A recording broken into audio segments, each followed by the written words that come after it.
coffee in the morning, gotta have the caffeine. Wake me up, shake me up, dip me back on the sea. Must shit to shit, set a feeling so alive. Coffee in the morning, it's the best way to survive.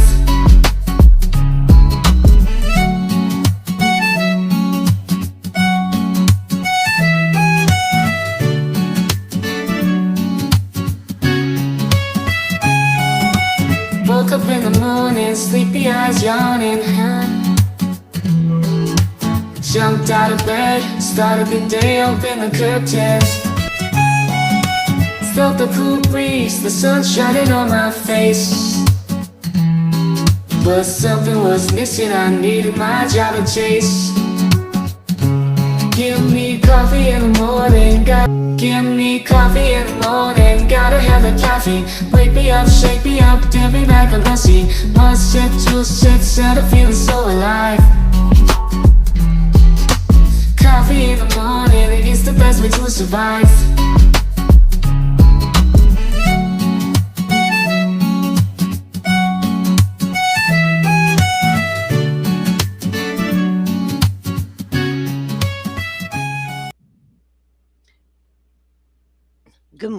Good morning, everybody.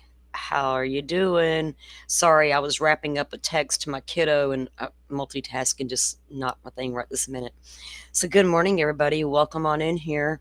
Grab your coffee, your tea, whatever that morning vice might be. I've done moved on from the coffee and on to the tea. Yeah, tea with lemon. Helps me tummy, too. You had your first cup of coffee 5 hours ago, Carrie. Well, let me backtrack. What time did I get up? Yeah, 6. It's been about that long for me. But I just finished my last cup. Hold on, guys. Let me... These kids, I swear, when you tell them one thing, they have a whole other idea about how things should be, right?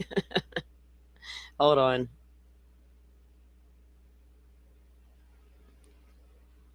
There we go. All right. I got 2 boys and they just, all righty.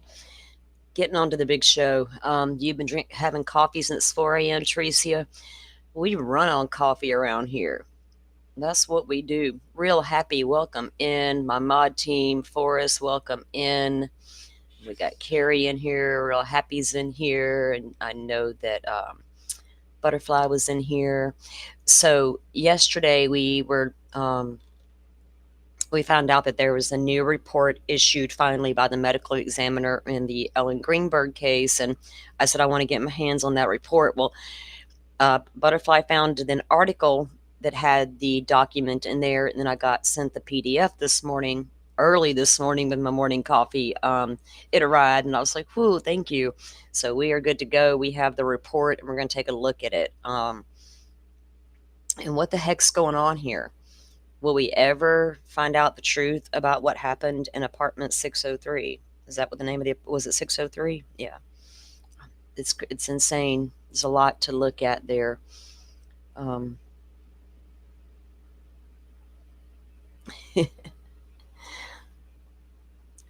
Yeah, good morning, everybody. Get on in here. We're going to get to unpacking it.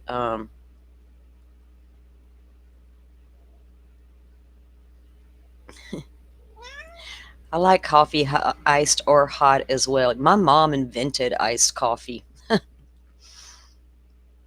She drank it all the time. Just make her regular coffee and throw her some ice cubes in it, and she had cold coffee that she could drink in the summer. She was ahead of her time and didn't even know it. I was at the mud races one day and I had a cold coffee and my dad says, "What are you drinking?" I said, "Coffee." He just shook his head. He said, "You're as bad as your mama." I said, "Yes, sir. I get it honestly." Yeah, Carrie, you don't think we'll ever know? I don't think we'll ever know. Not if this is the newest and latest report, right?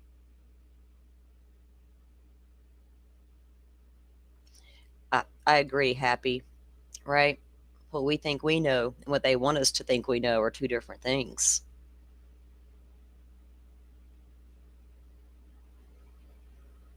Well, you can send it to me in lieu of her. Jeff, I take donations. I make cold coffee at home now too. Butterfly was like, hey girl, you're slacking. You can make that stuff at home. And I was like, well, let me go learn. And so I did. That's how I like to roll. And that's pretty easy now. Even got me a fancy little gadget to help me out. But yeah, you can send it my way. We're good. I'll come up with some new flavors, okay? What do you like? I like a splash of cinnamon in my cold coffee, and I like it to be a little mocha. Yeah. And don't like it super sweet. I cannot. Forrest says, the latest ruling has angered me. My butt has been burning since I first heard about it. It just doesn't make a lick of sense. It doesn't, Forrest. It's one of those, the strangest and most bizarre cases we've seen. Just the lack of findings with these different medical examiners, right? It's like homicide, changed to suicide.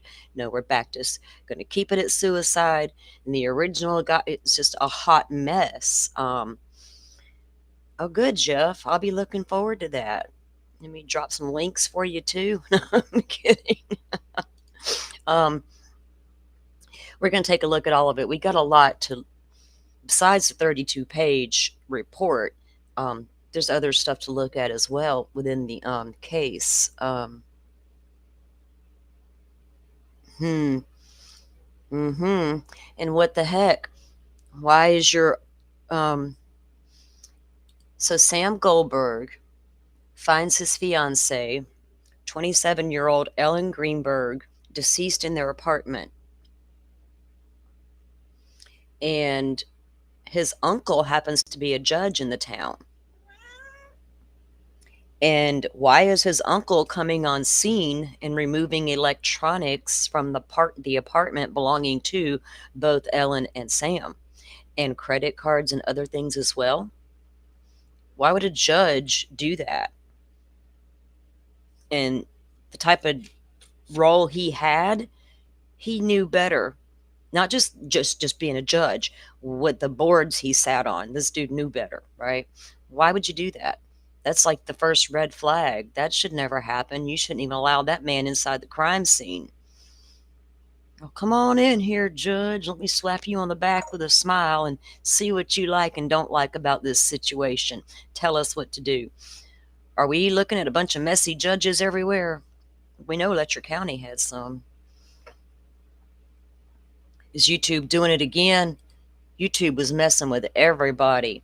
They keep sending me all kind of videos on the back end to watch about updates for creators and such, but they're messing with y'all with your handles. They're giving me too many new rules I need to follow. And I'm like, yeah, I don't like following the rules too much now. I'm down with societal rules and behavior, but don't be telling me how to act. I draw the line when you tell me how to act, right? And how to conduct myself.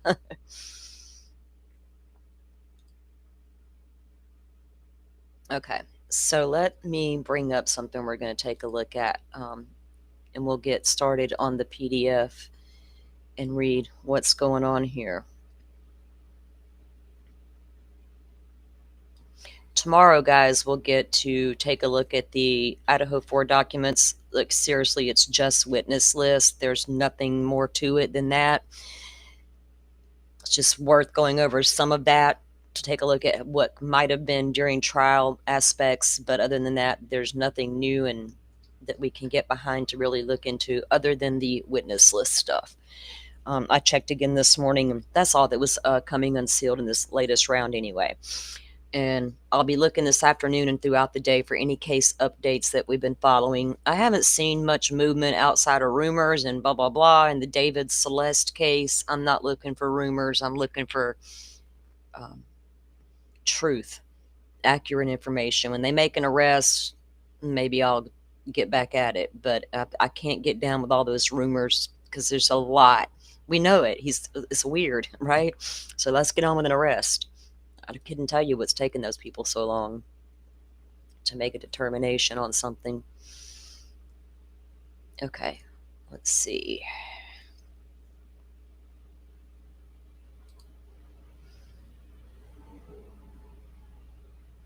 Are y'all having good weather today? I'm having good weather again, thankfully.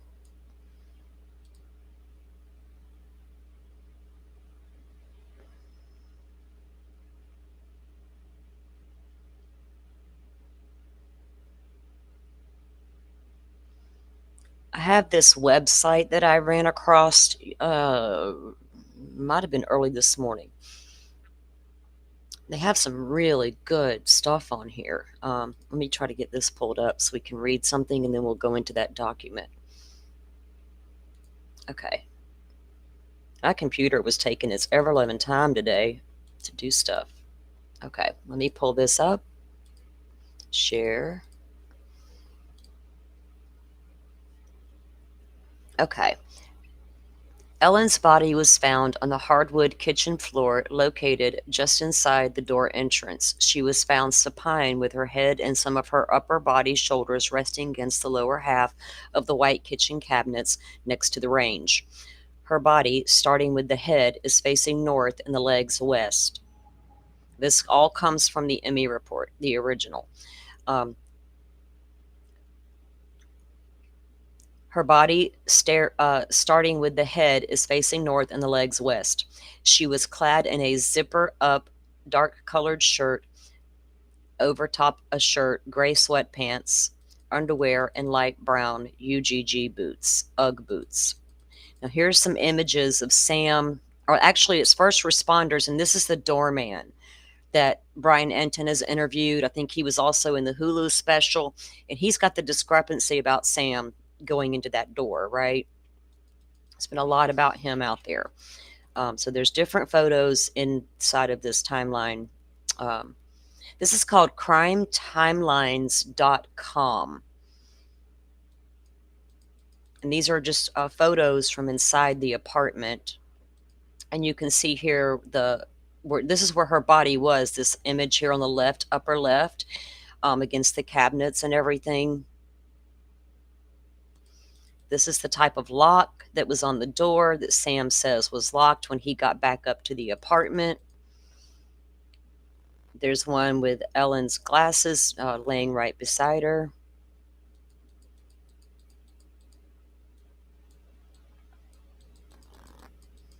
Okay, death investigation report by Stephen Olszewski. Olszewski, did I say that right? Now, this is going to be his originals, right? And we can read the report, but we got a big report to read, so we're not going to jump into that right this second. The death investigation report by Stephen Olszewski, 8:27 p.m. Detectives arrived on scene at 700 hours and was met by 5th District Police. We're not going to, okay. And that's who all came. Let's see. The decedent's fiance, Sam Goldberg, DOB, along with his family and friends. So Ellen's body was found on the hardwood kitchen floor located just inside the entrance. She was found supine with her head and some of her upper body and shoulders resting against the lower half of the white kitchen cabinets next to the range. Her body, starting with the head facing north, legs west. She was clad in the zipper shirt. Okay. A pair of glasses were on the floor to the right of the decedent. A white towel is grasped in her left hand. A hair tie or scrunchie is on her right wrist. There are no personal effects on the body. Upon further examination, the decedent has a knife embedded in her left chest through her clothing. There are multiple stab wounds examined at the scene. At the chest, where the knife was located, a few superficial grouped nearby. A few superficials. Superficial, you're not even stabbing into the skin that hard. One to the left upper chest near the clavicle, 2 more at the mid chest and just below the breast. There are defects to the shirt consistent with underlying wounds. There are no defense injuries to the hands, wrist, or forearms. The right hand is closed in a loose fist. Postpartum findings, arrival at 2700 hours and 21:55, are the same. The body is mostly flaccid. The hands appear to be slightly stiff. The body is cool to the touch, and the extremities and warm to the touch at the torso, front and back. Lividity is inconspicuous. The body is cool to the touch at the extremities and warm to the touch at the torso, front, and back. Findings are consistent with current position of the body. Blood is present on the head, intile, hair, and neck. The right hand has blood on it, on the front side of her shirts, along her pants, on tile front side, and on top of the both of her boots is blood. The right boot has blood on the sole. The blood around her is generally confined to the area of the body, on the floor underneath, and on the face of the cabinets behind her. Hang on, guys. I gotta get that up there. One small blood spatter is on the tile cabinet to the left of the body. Two separate drops of blood spatter are on the granite counter top above her. In the kitchen, two kitchen knives are in the sink adjacent to the body. They are free of any blood or tissue. The sink underneath is dry and also bears no evidence of blood or tissue. A knife block is on the counter between the sink and the range. It is turned over to the side. The three utensils are a spatula, fork, and paring knife, all that bears no evidence of blood or tissue. The knife in her body is consistent with the knife set found on the sink and in the block. Inside a bedroom drawer, Mr. Olszewski removed the victim's prescription drugs, which included 2 types of anxiety medication and a sleep aid. The sleep aid they had put her on was one I absolutely refused to ever take in my entire life. I didn't care if my insomnia took my life. I'm not taking the Ambien because I'm not walking around at night and not knowing what I'm doing. No, thank you. I'll be a lifelong insomnia sufferer. The other medication she was taking for anxiety, I know all too well. Klonopin. They tried me with that after my daughter passed a few years later. No, thank you. Again, it works for what it's intended for, short term. After that, you don't need to be taking it long term. That's my personal opinion and my experience. They're just the kind of medications that if you already feel some kind of way, I never felt suicidal in my life. It's never entered my brain. Not one time, no matter how bad things in my life ever got, and I was at my lowest when my child passed, never thought of ending my own life. Not one time. But if I had of, the medications they were trying to get me to take were not going to help, in my opinion, because they didn't make any sense. They made me feel worse. That's why I have been medication free for years, and I stick to my THC and my CBD, and we're all good over here. The medication had been prescribed by Dr. Ellen Berman, a psychiatrist who saw the patient on 3 occasions in 2 weeks preceding her death. Now, I know people who do take that medication long term and have no problems with it whatsoever. They're not out here acting a fool. They're not trying to stab themselves 20 times in the kitchen. They're not doing it. Works for them, right? Keeps them on that even kill, keeps the anxiety at bay. Got no problem with that as long as they're seeing their doctor. And she did report back to her doctors that she was feeling better, right? So it must have been working for her.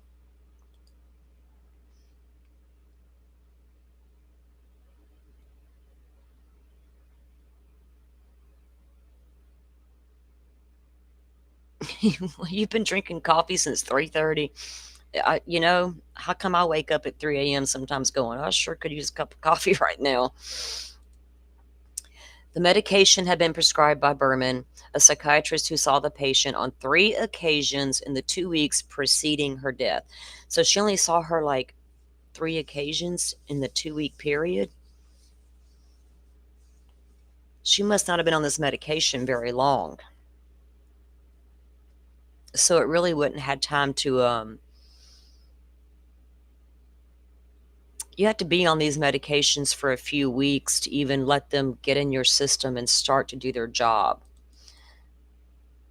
Because Klonopin and Xanax are different for anxiety. Xanax will kill a panic attack in an instant, but it's not going to help prevent them from coming back. Goldberg told the officers who responded to the 911 call that he had left the couple's sixth-floor apartment to visit their building's gym at approximately 4:45. Now, in case I don't know if all of you know the backstory on that. When Sam says he left the apartment at 4:45 to go down and do workout. When he comes back, is when he discovers his fiance. Approximately 45 minutes later, Goldberg said he returned to the sixth floor but found the apartment door's swing bar lock engaged from the inside. Did he not? I mean, if he leaves, he can't engage that lock. Wouldn't he just have locked the doorknob or deadbolt or whatever they have? So is he saying she got up and just locked the door?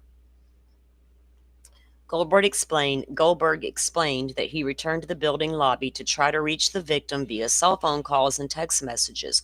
When approximately 1 hour had passed without response, Mr. Goldberg said he decided to enter the apartment by force. Now, you leave your apartment at 4:45 a.m. to go work out downstairs, and you come back up and you can't get back in for a solid hour. What are you doing? Wandering around? Sending text about what are you doing? You better open that darn door now. I'd be a little bit of alarmed if I went to go work out and I come back to my apartment and I can't get in and my person's not responding. I'm calling somebody right then. I'm not waiting an hour. Whatever. Goldberg stated that he returned to the sixth floor accompanied by a building security guard, later identified as Philip Hanton. I believe Mr. Phillips says otherwise. And forced to open the door. Once inside, Goldberg discovered the victim seated on the kitchen floor with her head slouched over. Goldberg recounted that he immediately called 911 in accordance with an emergency operator's instructions. Goldberg lifted the victim's slouched head in order to perform CPR. At the moment, Mr. Goldberg discovered the knife. Now look, he was almost 2 minutes, if I'm not mistaken, into that phone call before he realizes there's a knife sticking out of her chest. Wouldn't that be like one of the first things you notice if she's on her back, leaning against the cabinets? How do you miss that as soon as you see the person, right? I would not have missed that. Like, you didn't have to move hair and clothes out of the way to find it. It was protruding out of her chest. So he says he calls 911 and begins to administer CPR. Now, I don't know how many of you have heard that 911 call. I don't have it pulled up and queued up for today, but I can get it. At the moment, Goldberg discovered the knife lodged in her chest. Medics arrived and pronounced the victim dead at 6:40 p.m. Oh, so it was evening time he went to go work? Why was I thinking it was morning time? It was evening time when he went to go work out. Okay. In a written declaration, Mr. Hanton stated that he did not accompany Goldberg to the sixth floor on the night in question and was not present when Goldberg entered the apartment. That is the doorman at the building. He said that months ago in a Brian Enton interview. So that was one of Sam's first discrepancies, by claiming that guy was with him, and that guy's like, not so fast. No, I wasn't. I'm not allowed to leave my post. Key observations from the crime scene. It was a well-kept and clean apartment with no signs of a struggle. There were no missing items. Well, what about electronics Sam's uncle took? Those not missing? No missing items, valuables untouched. 3 laptops found in different locations. One in the kitchen, likely Sam Goldberg's. One in the master bedroom, Ellen's personal laptop, and another in another bedroom, likely her work laptop. Locking mechanism and forced entry. The swing bar lock was broken with screws loose, indicating it was forced open. This contradicts any claims that Ellen was locked inside voluntarily and suggests an external force was needed to enter. No suicide note or any clear indication of intent found in the apartment. No explicit messages on her devices indicating a final goodbye or self-harm. Now, I have read this morning, and it's in one of the articles I have saved, but years into the investigation, suddenly some cell phone data allegedly turns up and then added into the docket stuff where she Google searched different ways to harm herself. That was not part of the original investigation. Are those some of those fake Google searches? I wonder where they got them from. I need to vet where they got them from. If they got them from a certain somebody FBI agent, we got problems. She doesn't vet where she gets her Google searches from. Rear patio as an alternate exit. Oh, it had a rear patio attached? Only other exit was the sixth floor balcony. Oh, okay. Snow was undisturbed, meaning no one left that way. This supports the theory that no intruder escaped via the balcony. The weather conditions and apartment temp, which are always noted in crime scenes, by the way. Winter snowstorm was ongoing. Apartment temp was 69 degrees. Further supports that Ellen had been inside for some time before her death. Yeah,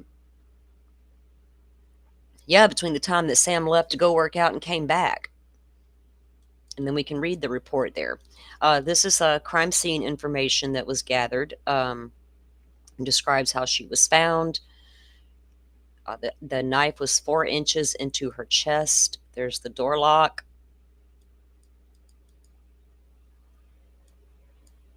Again, this was more of the photos. I can drop the link to this site in the chat in a minute, you guys, as it's filled with a lot of information and a lot of different timelines and things we can look at as well. But I do want to get into the report because there's going to be some interesting things inside the report. No neighbors reported any loud noises or arguments. There's a look at the knife that was used.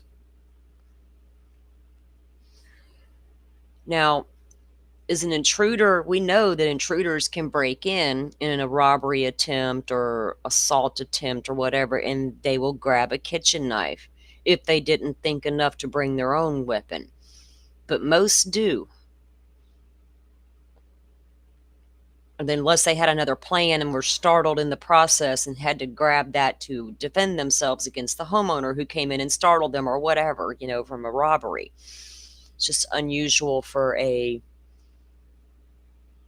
person with intent to kill to come in and grab that, unless it was a last minute decision. And there's blood up on top of the countertops as well.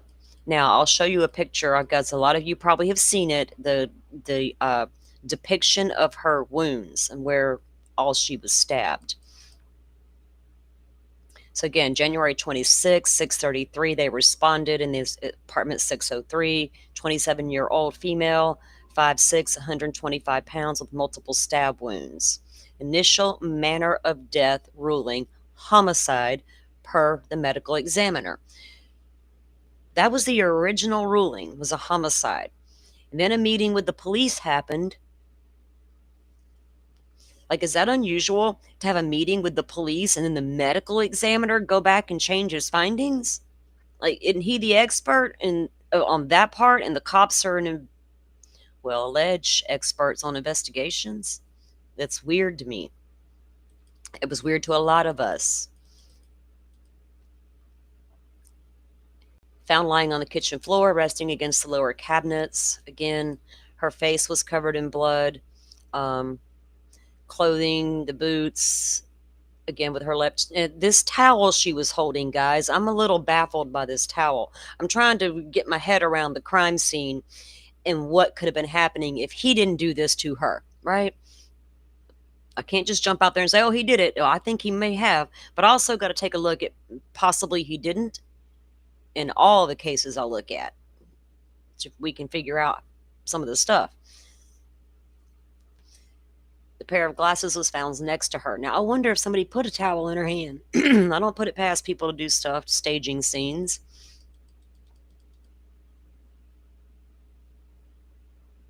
There was a Jewish religious prayer inside a glass container affixed to the right of the door. The lock was damaged. The bedroom converted to a family room, workroom. It goes on and on and on and on about different things. Okay. And then it all has all this case file stuff in there. There's a lot to unpack in there that I do want to look at because there's a whole lot in there. So I was kind of glad I found that website this morning. It's kind of like got everything in one place that I would want to go look at. Um,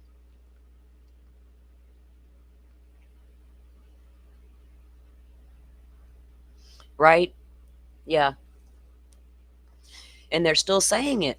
That's the thing, you know. Okay, so Ellen's parents, in 2011 it was ruled homicide. In 2012 it got changed to suicide. Her parents filed the lawsuit against the city of Philadelphia in March of 2022. The suit was settled in February of 2025, and what they were asking for was for the medical examiner's office to reopen the case and re-examine the findings. And they did, and now here we are with this new 32-page report doubling down on she harmed herself. Now, again, thank you to Butterfly for linking the article, and MB, my buddy, friend of the channel, MB Inc. over here, sent me the PDF this morning so that we could review it. Get that brought up for us. Now, if you guys don't mind, please hit the like button on your way in. It helps the show out. We appreciate it. Yeah, okay, I'm signed in. All right, let me take a look at my chat here.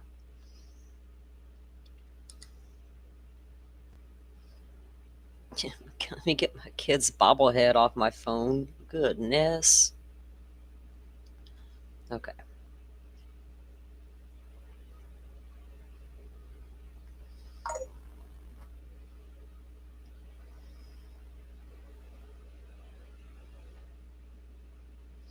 Lord, I just saw a headline and I was like, I need to go look at that. I'm like, girl, stay focused. Too many headlines want to grab my attention and I want to go check it out. Inquiring minds want to know. We're all nosy. That's our problem. Well, I'm only nosy when it comes to true crime.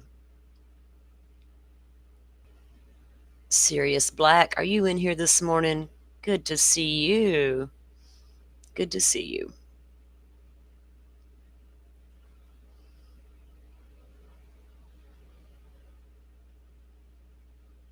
Ah, got you. Got you there. Can't scare Mama Bear. You're going to watch the Hulu I watched the Hulu special. I fell asleep during the last one, so I need to rewatch.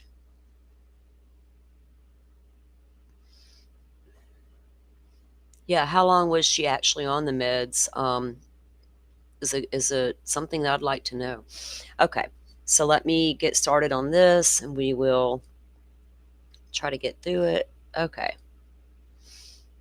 So this new medical and I heard people rumblings on Twitter. I don't know who this lady is. I haven't checked it out.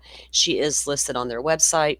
Some were saying, who is this woman? Where'd she come from? We've never heard of her. I don't know where they're determining that. I don't remember where I saw it, but I saw it and I was like, well, that don't make any sense. What do you mean? They just pulled her out of thin air? Like, here you go. Hey, it could have happened. All right. So Lindsay Simon is the Chief Medical Examiner, Philadelphia Medical Examiner's Office in Philadelphia, PA. Review of Philadelphia MEO case 11-0420. Ellen Greenberg. Yeah, she's more than just a number, but I get y'all have to do it. The medical examiner's office, was asked to conduct an independent and unbiased review of all materials relating to the death. You know what? They probably should have got another medical examiner outside the state, maybe even if they wanted an unbiased report. I mean, how well can we trust this local ME's office? You got this one guy, they're changing reports willy-nilly. So you're going to let them have another go at it? Weird. So they're asked to conduct another look at the at the case. Okay. The ultimate question to be answered by this review was whether the manner of death should be changed from the current ruling of suicide to could not be determined or homicide. This review was conducted independently by the undersigned, of all opinions being those of the undersigned without the influence by any of the involved parties.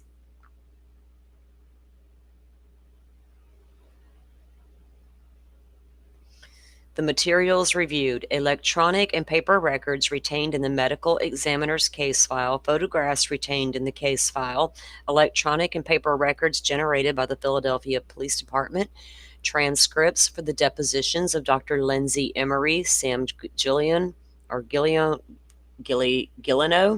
and Marlon Osborne.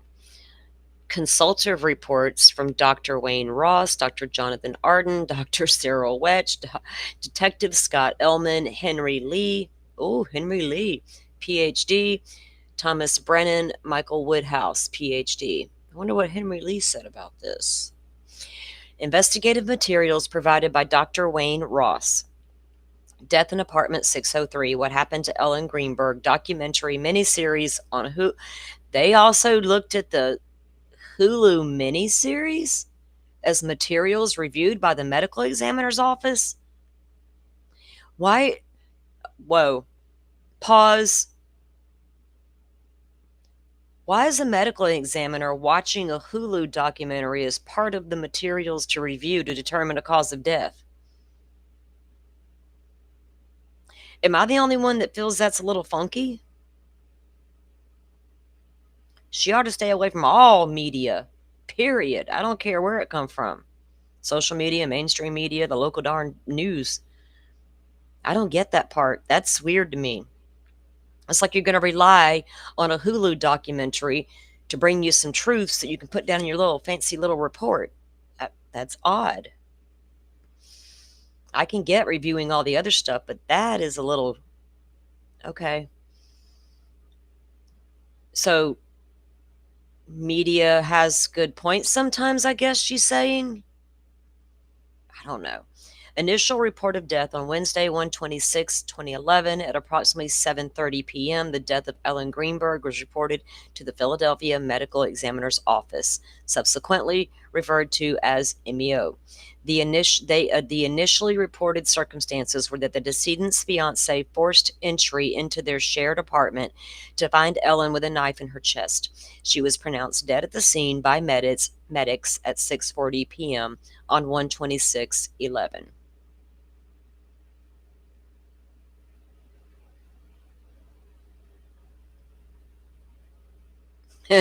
Forrest, that's the best way to get info is to watch a Hulu doc. All right.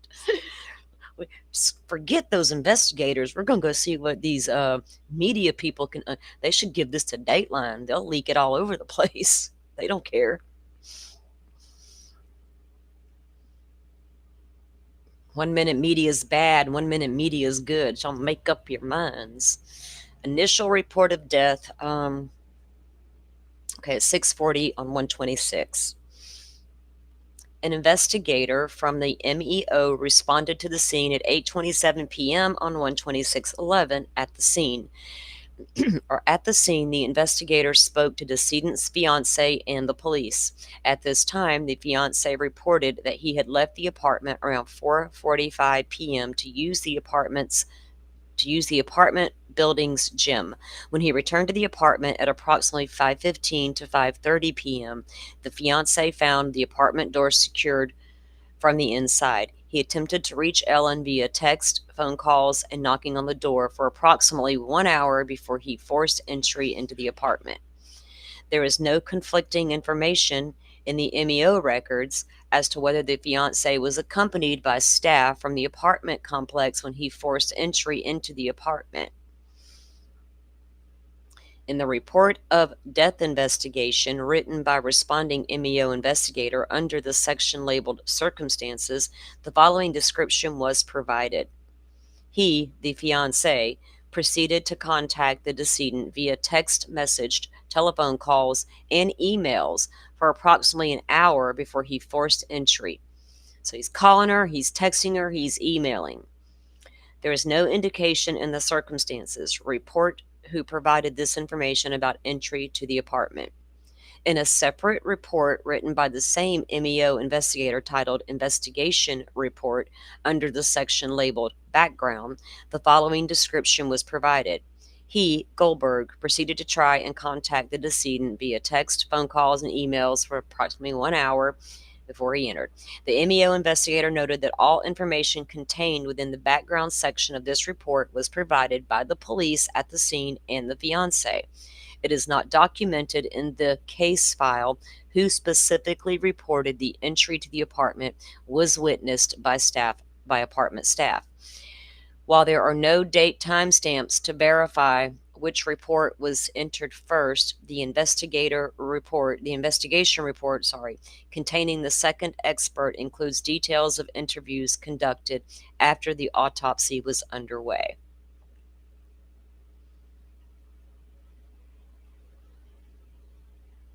Hold on, this thing's...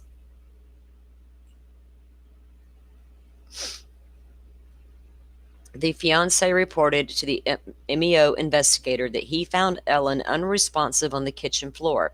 He called 911 and was instructed to give her CPR. He began to render aid. The fiance noticed the knife in Ellen's chest. So I don't guess he noticed the knife until he was prompted to go and do CPR. Oh, wait, I can't. There's a knife there in my way.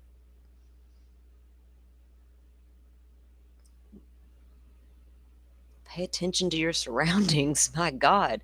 At this point, he stopped rendering aid and awaited first responders. How convenient. There's a knife. I can't do it.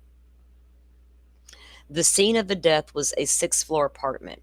The apartment building was described as a gated community with 24-hour concierge service. A severe snowstorm had impacted the region near the time of death, which resulted in several inches of snow accumulation. The MEO investigator documented the scene photographically and with a narrative report, the findings of which appear consistent with one another upon review by the undersigned. Ellen was found supine on the kitchen floor with her head and shoulders resting against the lower kitchen cabinets. At the scene, multiple stab wounds were visible on Ellen's chest and upper torso. The knife was lodged in her chest. The knife lodged in the body appeared consistent with an overturned knife set found on the kitchen counter. Blood evidence appeared to be confined to the immediate vicinity of Ellen's body. Photographs of the scene show a patterned imprint in the blood on the floor near Ellen's right hand.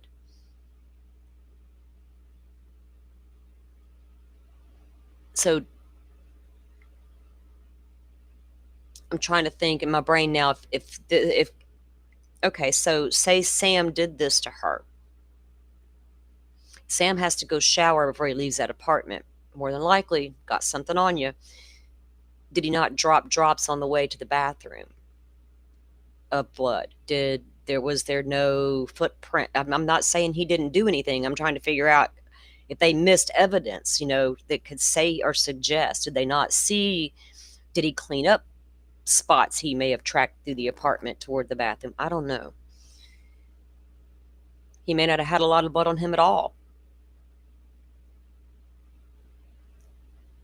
Or the assailant, whoever is stabbing her, may not have had a lot of blood on them at all other than their hands and maybe some clothes. It's not like a bloodbath type of scene. Okay, so there was also the imprint. Photographs of the scene show a patterned imprint in the blood on the floor near Ellen's right hand. What kind of patterned imprint? Of what? The MEO investigator noted, why is this going backwards? No, it's going the wrong way. What happened? Hang on, my thingy I think my mouse is dying on me and it's not wanting to cooperate. Stop. Hold on. It won't do anything. There we go. Did my stuff just died?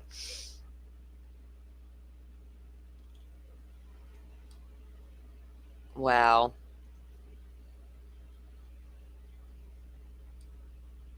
Sorry, guys.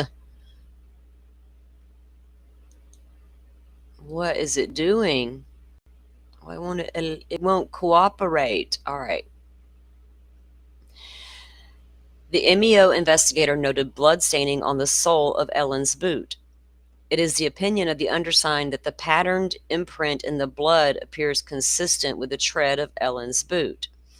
So she stabs herself whilst in the standing up position, starts to lose blood, steps in her own blood, leaves an imprint, and then hits the floor. And now you have blood on the bottom of the shoe. Okay.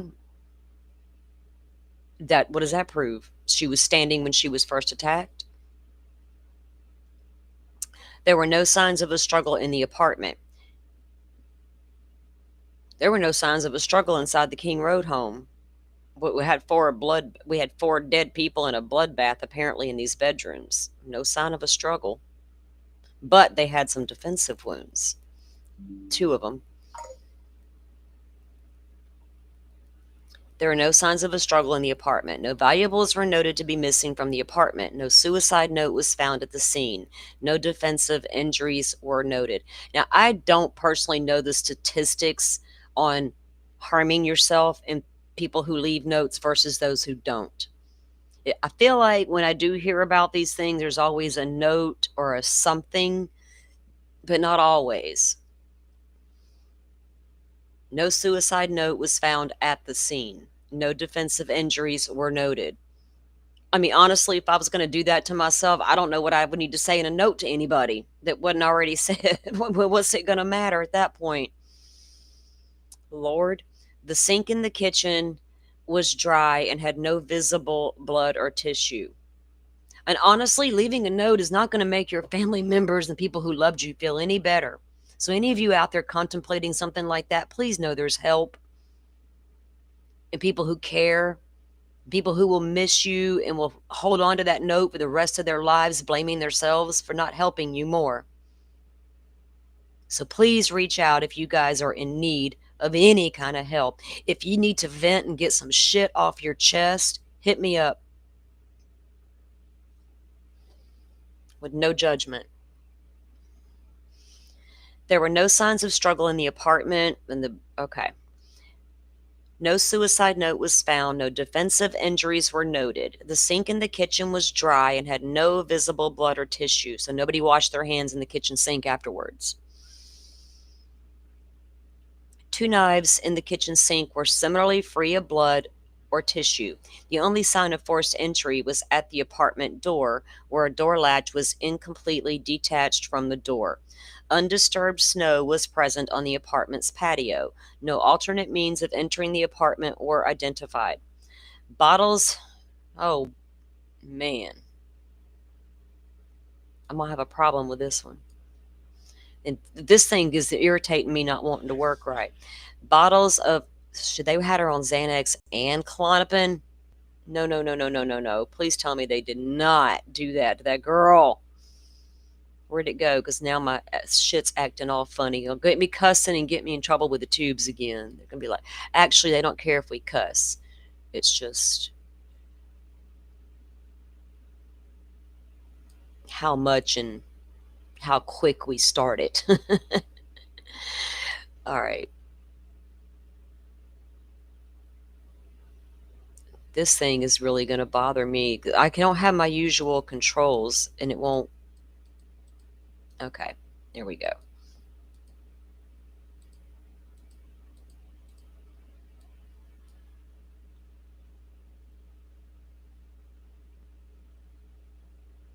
Let me get it back where I want it because it won't even go. I think I need to get batteries out. I'm being lazy.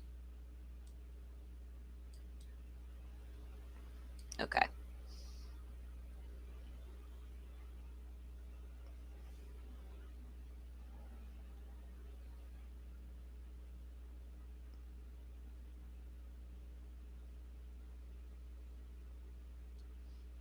I want this to move slower. Okay. Bottles of alprazolam, clonazepam, and zolpidem. The third one, I don't know if that's the Ambien's name or not, if that's different, but the alprazolam is Xanax. Clonazepam is Klonopin. And I don't know why she was on both at the same time. That's incredibly strange to me. Normally, it's one or the other. And I know women who take both, not at the same time. Like some people are prescribed Klonopin, some are the other one, but never together.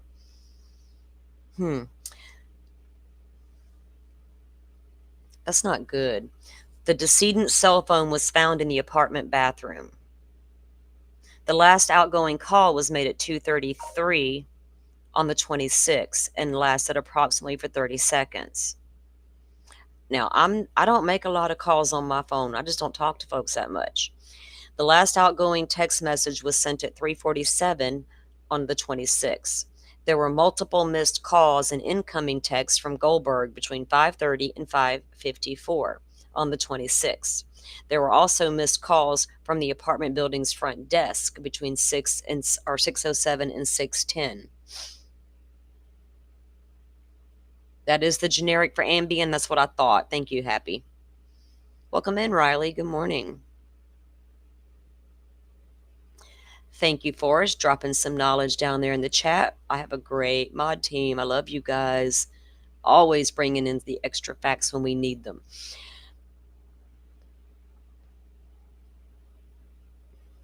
Okay, so she's on these different medications. Police interview with Ellen's fiance on the 26th. Police transported the fiance to the Northwest Detectives Division for an interview on 1/26/11 at 11:25 p.m. During this interview, now I'm assuming that his uncle shows up at the apartment before this police not interrogation, an interview, and removed all that stuff from the apartment. So they transport him at 11:26 at 11:25 p.m. During this interview, the fiance said that Ellen was already home when he arrived home around 1:30 that day. While at home, Ellen was upset about her job and indicated that she wanted to quit. The fiance noted that Ellen had been stressed over work for a couple of weeks leading up to that day. After offering some encouragement to his fiancée, he said he left the apartment around 4:45 p.m. to use the apartment's gym. When he left, Ellen was reportedly in the apartment grading papers. The fiancé then stated he returned to the apartment around 5:20 and found that the latch for their apartment door was engaged. He reported calling and texting Ellen without a response. The fiancé said he went back down to the apartment building lobby to talk to the building's concierge and see if a maintenance worker was available to help with the door. He said he then proceeded back to his apartment and tried calling Ellen again with no response. The fiancé stated he forced entry to the apartment at 6:29 p.m. Of note, during this police interview, he did not claim to be accompanied by the apartment building staff when he forced entry, nor was he specifically asked by police if entry into the apartment. I'm confused. Who's the investigator here? The medical examiner or the cops? You're not supposed to explain how he got in the door and was his witnesses there or not. I know that may be important to your death investigation, but I need you to tell me what these stab wounds mean. But you're all concerned about how... Wow. I might be taking it wrong, but that's just a lot of focus there on that. That's irrelevant at this point.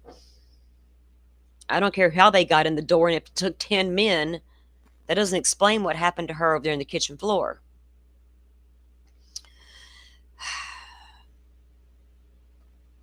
Lord. The fiancé stated he forced it open at 6:29. He saw Ellen on the floor, and the fiancé said he called 911.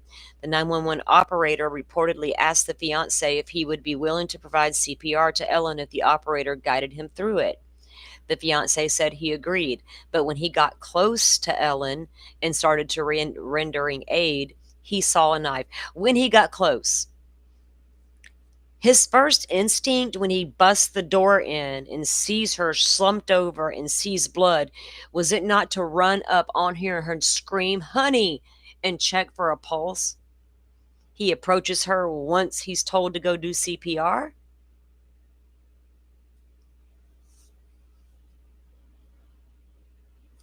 Okay.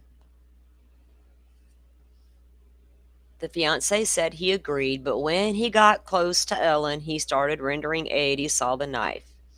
I'm just going to grab the phone and stay way back over here in the next room just in case somebody's still in the apartment with us. The fiance reportedly informed the 911 operator of the knife, and the operator advised the fiance to wait for emergency responders to render aid. Timeline of events on 126. The following timeline of events was compiled by the undersigned based on the Philadelphia Police Department documented review of all call logs, response reports, keycard swipe logs from Ellen's apartment building, and surveillance video from the same location. It should be noted that there's an approximate 4-minute variation. So the only thing about the door being locked that this person needs to be concerned about was there any forced entry signs of an assailant. Now they're going to go look at all the key card entries and surveillance around, and we see nobody else that could be responsible. So it couldn't have been Sam, so it had to be this other thing. Again, the ME is part detective. You got a big job to do there.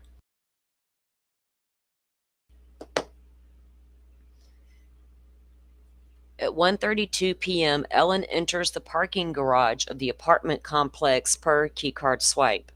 At 1:53, fiance enters the parking garage of the apartment. At 4:51, fiance enters the gym of the apartment building per keycard swipe, corroborated by surveillance video in the lobby. At 5:30, fiance Sam on surveillance video leaving the gym and walking toward concierge desk in the lobby of the apartment building. At 5:31, he is on surveillance video getting on a lobby elevator while reading mail. At 6:10, he is on surveillance video leaving a lobby elevator and walking toward the concierge desk. At 6:13, he is on video getting on a lobby elevator. 6:25, video leaving the lobby elevator. At 6:31, walking through the apartment building lobby while talking on a cell phone. Who calling Ellen, or we're talking to somebody else? Couldn't have been too long. 6:33, surveillance video getting on an elevator. 6:33, 911 called by the fiance. So I'm assuming this, when they see him on the phone, is his another attempt to call Ellen, and 3 minutes later he's done busted into the apartment. 6:31, he's on a phone and walking. 6:33, he's on 911. At 6:35, medics respond. In 2 minutes? Were they across the street or sitting in the lobby? That's a good response time. Okay. See if I can do this without losing my place, y'all. Y'all. I love y'all. Witchy was. Witchy. Man. Witchy woman. See how high she flies. It's that time of year for me to go within and be that witchy woman that I've always been. I'm part gypsy, part witch, part pirate, part flower child. there's a lot of me mixed up in here.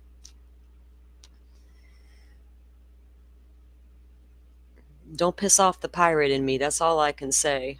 She's mean. She can be real mean. You know how pirates like to roll. I'd rather be that gypsy loving, free willing soul. All right. Ellen pronounced dead at the scene. So the medics respond at 6:35. At 6:37, the officers from the PD arrive. The cops get there after the medics respond, like 2 minutes later. Now, I think it's this way nationwide, but here in Florida, especially, I know this firsthand, unfortunately. If there's a gunshot victim, ambulance cannot go to the scene before the police get there because the police have to go and secure the scene. We don't need people unloading on EMS because they rolled up to help a gunshot victim. They literally have to park down the street if they're ahead of the police and wait for police to come. Now, this is a stabbing incident, so I don't know if there's a difference. 6:37, officers respond. 6:40, Ellen is pronounced dead at the scene. At 6:42, firemen on surveillance video getting on the lobby elevator. At 6:45, police officer getting on an elevator. 6:47, the medics are seen getting on an elevator. At 8:15, detectives from the Philly PD respond. At 8:27, MEO investigator arrived. At 9:20, homicide detective from the Philly PD responded. At 9:55, final documented assessment of the body at the scene made by MEO investigator. At 11:25 p.m., Sam arrived by police transport to the Northwest Detectives Division for questioning.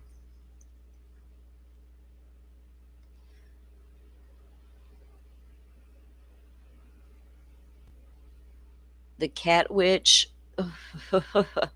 I'm, I'm like the dog whisperer. Turns out, like all animals just flock to me, and we like have full on conversations. My son doesn't get it. They just roll their eyes at me. There you go again, Dr. Doolittle shit. You got an unruly child or animal, bring them to me for a while. I'll give them babies back, and you'll be surprised. And then you'll go and undo all my good work. Yeah, I've got some stuff in my ancestry too, Witchy. It's fabulous, isn't it? We learn from them ancestors, and they're with me every day, all day, telling me that's enough. How much seasoning do I put in the pot? Keep sprinkling, girl. That's enough. You'll know when.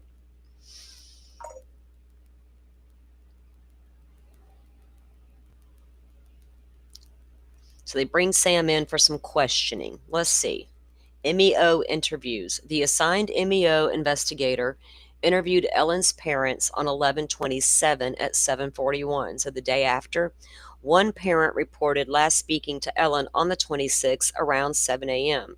During the conversation, Ellen gave no indication that something was wrong. The parents went on to tell the investigators that Ellen had been dealing with anxiety issues for several weeks leading up to her death. The parents explained that Ellen seemed anxious, insecure, not herself, and not liking how she felt. She was reportedly under the care of a psychiatrist at this time. Ellen's parents stated she was stressed by her work as a school teacher. They noted the day of Ellen's death was due to the date. They noted that the day of Ellen's death was the due date for submitting her grades. The parents denied having any concerns about Ellen's fiance, indicating that they were happy to have him as an in-law, describing him as a fine young man. They denied knowledge of any prior verbal or physical abuse in the relationship. Damn. They similarly denied any history of prior suicide attempts or ideation. On 1/27/11 at 11:30, Ellen's psychiatrist was interviewed by the assigned MEO investigator. The doctor stated Ellen only recently started care and had only been seen 3 times. I'd like to know the date her initial meds were prescribed. I think we might be getting into that because now I'm a little upset. I got questions about the doctor, not the medical examiner, but the doctor, the psychiatrist here. Because if we're going to blame mental health for everything in this country, by God, I'm here for an overhaul of the mental health system, and I will scream it loud and proud from the rooftops to anybody who will listen, because I'm tired of they, quote unquote, whoever they are, coming at us about how it's all mental health. But yet we seem to be doing nothing about it. Maybe the mental health system needs an overhaul, as well as the criminal justice system in America. Can we have those topics today somewhere in our government? Because I don't know what they talk about anymore. Not talking about the important stuff that they all ran upon elections on. All those cute little things they pull at the heartstrings about. We're going to do something about mental health. Y'all vote for me. Okay. And here we are. Sorry, little rant, little side rant. Sorry. Maybe. On 1/27/11 at 11:30, Ellen's psychiatrist was interviewed. Okay. The doctor stated she'd only been seen 3 times. They indicated Ellen was being seen for severe anxiety that had persisted for approximately 2 months. Ellen indicated stress related to, you know what they should have done to this woman? I'm not even joking. Well, my mental health doctors will tell you the first thing you test in a woman who comes into your office presenting with chronic anxiety, you test her thyroid immediately. 9 times out of 10, you're going to find the underlying problem to the overwhelming anxiety.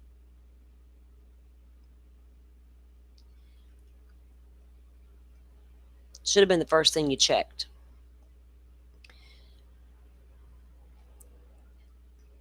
Ellen indicated stress related to work, feeling overwhelmed, and pressured. Ellen mentioned during the session with her psychiatrist that recent changes in school regulations and issues with difficult students were at issue.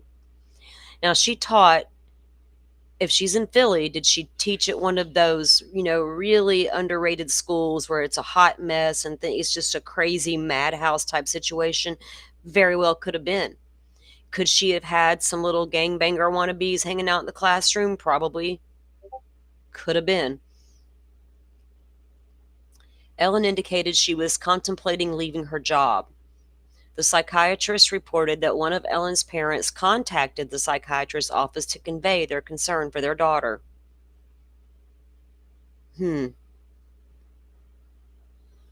That's a pretty big step to take for your adult daughter.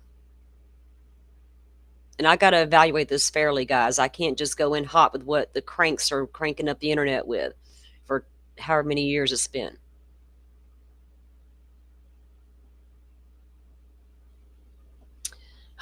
During psychiatric sessions, Ellen had nothing but good things to say about her fiance, noting that Ellen smiled when speaking about him and their upcoming marriage. Ellen denied any verbal or physical abuse in the relationship when asked during her appointments.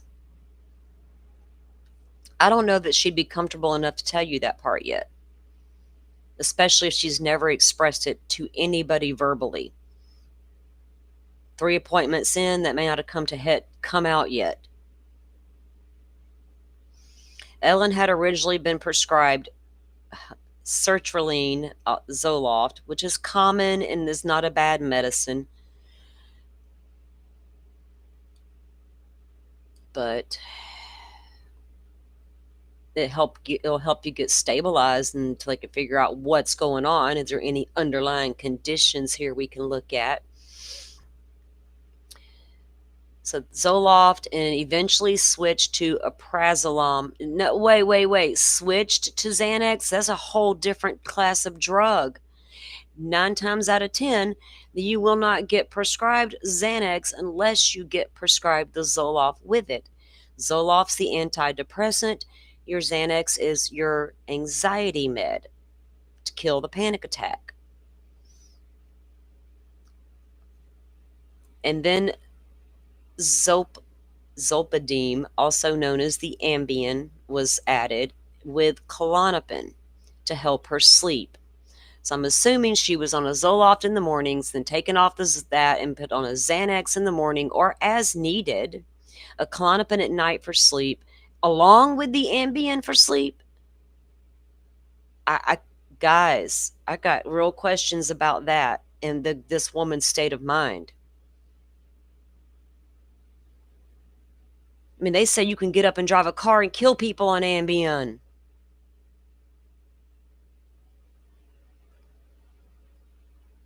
Well, Carrie, there's going to be some discrepancies about that spinal injury, I believe. That's what I don't understand yet, and I'm hoping to try to make some sense out of. So, what Carrie's referring to, and what I think I saw in the original reports, they were going to say she had her spinal cord was injured or severed, or like stabbed or whatever.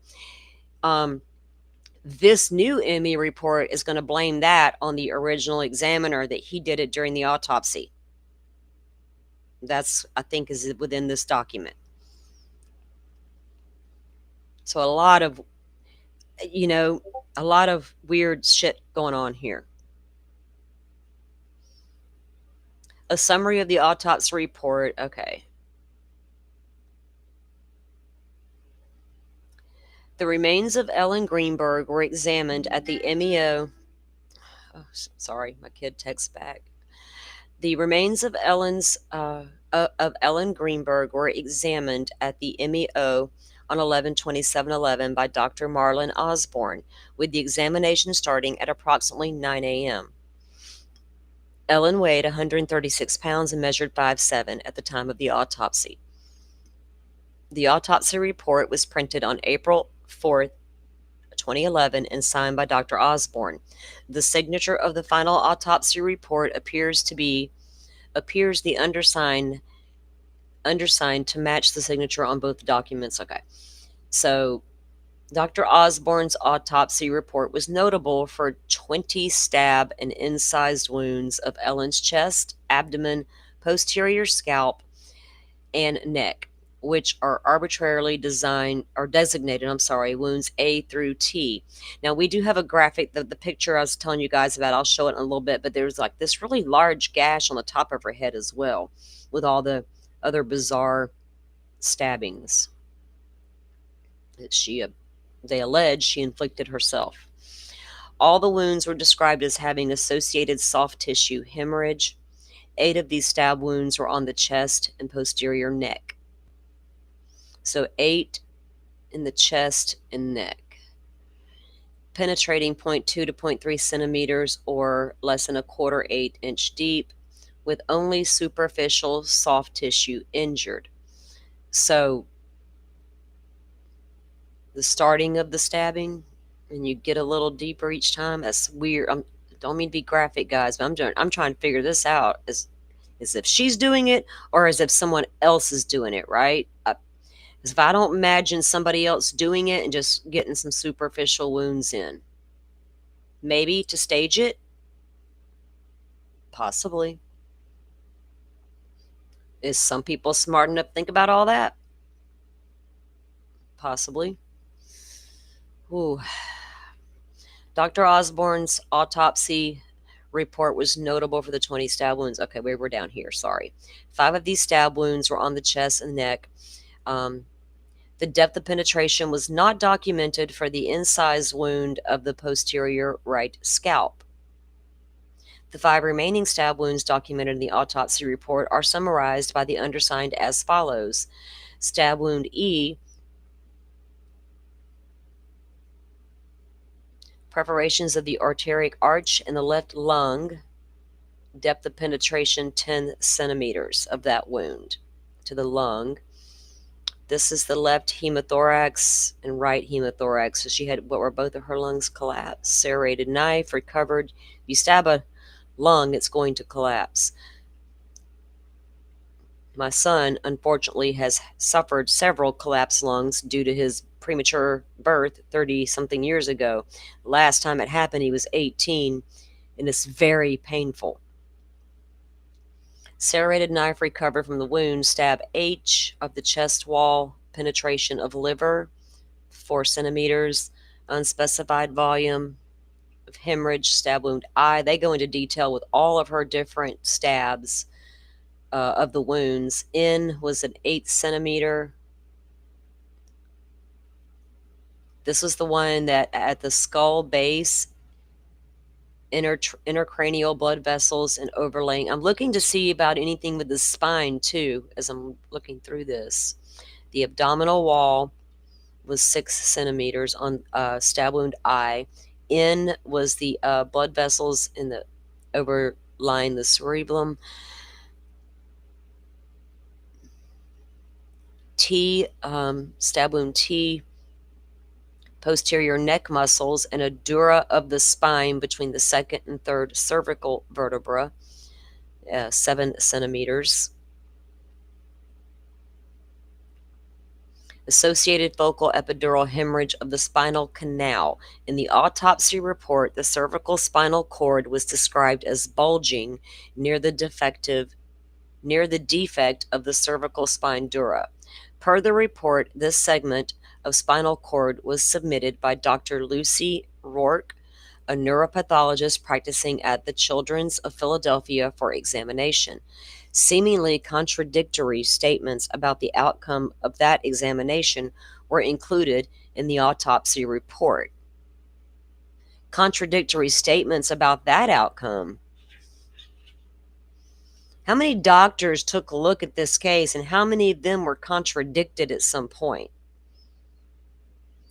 Can we get Joseph Scott Morgan on the case? Let him just examine the whole thing for us. Y'all just a one and done situation.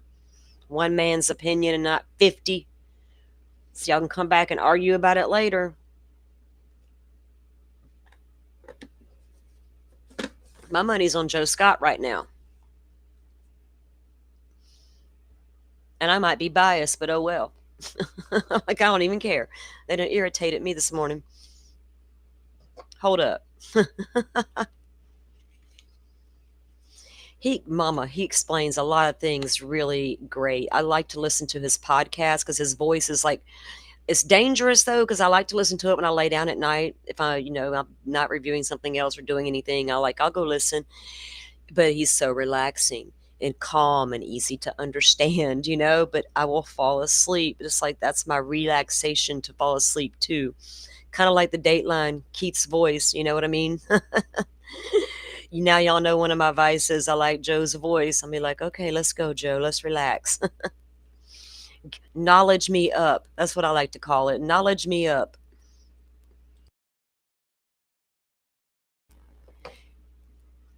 He has some really good knowledge, though.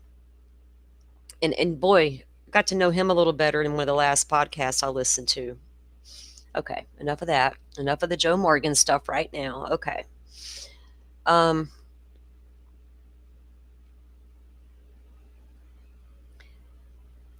T was the neck muscles. Okay, so we were here. The report, this segment spinal cord, was submitted by this doctor, so it and the contradictory statements. On the findings and opinions page of the report, Osborne wrote, the spinal cord injury was evaluated grossly by the neuropathology. It was concluded that the injury to the spinal cord had been incapacitated the decedent. Therefore, the decedent would be able to inflict the subsequent stab wounds. So, if she had been stabbed in a certain way, there would have been such a fatal blow, she couldn't have done much more beyond that, right? Her brain wasn't going to compute and cooperate. The spinal cord injury was evaluated grossly by neuropathology. It was concluded that the injury to the spinal cord would not have incapacitated the decedent. Therefore, the decedent would be able to inflict the subsequent stab wounds to her body. However, on page 6 of the report of examination, in the description of stab wound T of neck, Osborne wrote, neuropathologist Dr. Lucy Rourke examined the spinal cord and concluded there is no defect of the spinal cord. Other pertinent findings in the autopsy report were multiple contusions on Ellen's upper right arm, right forearm, abdominal wall, right thigh, and near her right knee. Dr. Osborne summarized these contusions as being various stages of resolution, meaning she had healing bruises. So she's got various stages of healing bruises all located around her body. Dr. Osborne affirmatively stated there were no petechiae in the conjunctivae.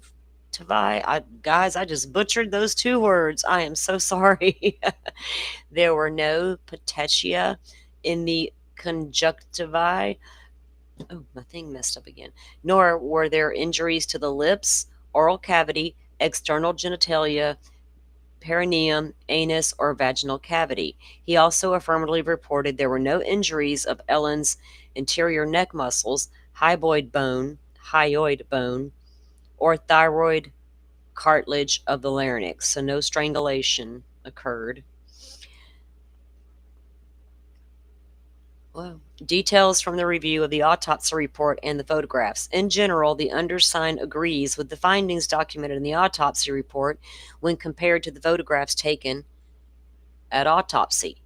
However, there are omissions and errors regarding the documented injuries in the autopsy report that require attention. Oh boy. Hey, Pokemon, welcome in. Woozy, welcome in. Welcome in, everybody. We are reading, we're on like page 6 of this 32 ME report on the Ellen Greenberg case. If y'all are just tuning in, they said that ME dropped this 32-page report and they continue to keep the cause of death as a suicide for Ellen Greenberg. And we're unpacking it. Details from the review of the autopsy report and the photographs. In general, the undersigned agrees with the findings documented in the autopsy report when compared to the photographs. Okay, so he says, however, they admitted omissions and errors were in the first report, and she's going to outline those for us, I guess. Stab and incised wounds. External findings. Dr. Osborne documented and described a total of 20 stab and incised wounds in his final autopsy report, which appears to correspond with notes taken by Dr. Osborne during the autopsy. Autopsy photographs demonstrate 3 additional perforations in the skin, which were unaccounted for in Osborne's report and notes. Specifically, there is 1 small vertically oriented perforation in the skin of the right cheek, approximately 0.5 centimeters in length compared to the photographs. 1 small obliquely oriented perforation in the skin on the right side of the neck, a 0.3 centimeter in length compared to the photographs, and 1 small horizontally oriented to the photograph scale. All these perforations have photographically documented soft tissue hemorrhage and are less than 3/16 in length when compared with scales in the photographs. It is the opinion of the undersigned that these omitted injuries did not result in significant internal injury. Well, not if they were just like flesh wounds. Stab and incised wounds, internal findings. The described internal injuries associated with stab wound E do not completely correspond to the photographic documentation. There were no reported, hold on guys, I gotta get some more of this tea.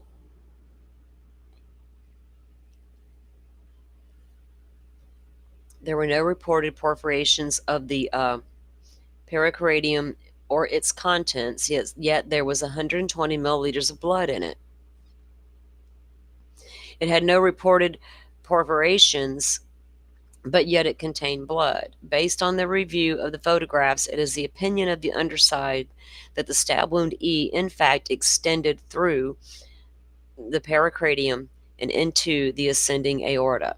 Whether there was also a perforation in the aortic arch, as stated in the report, cannot be adequately assessed by autopsy photographs.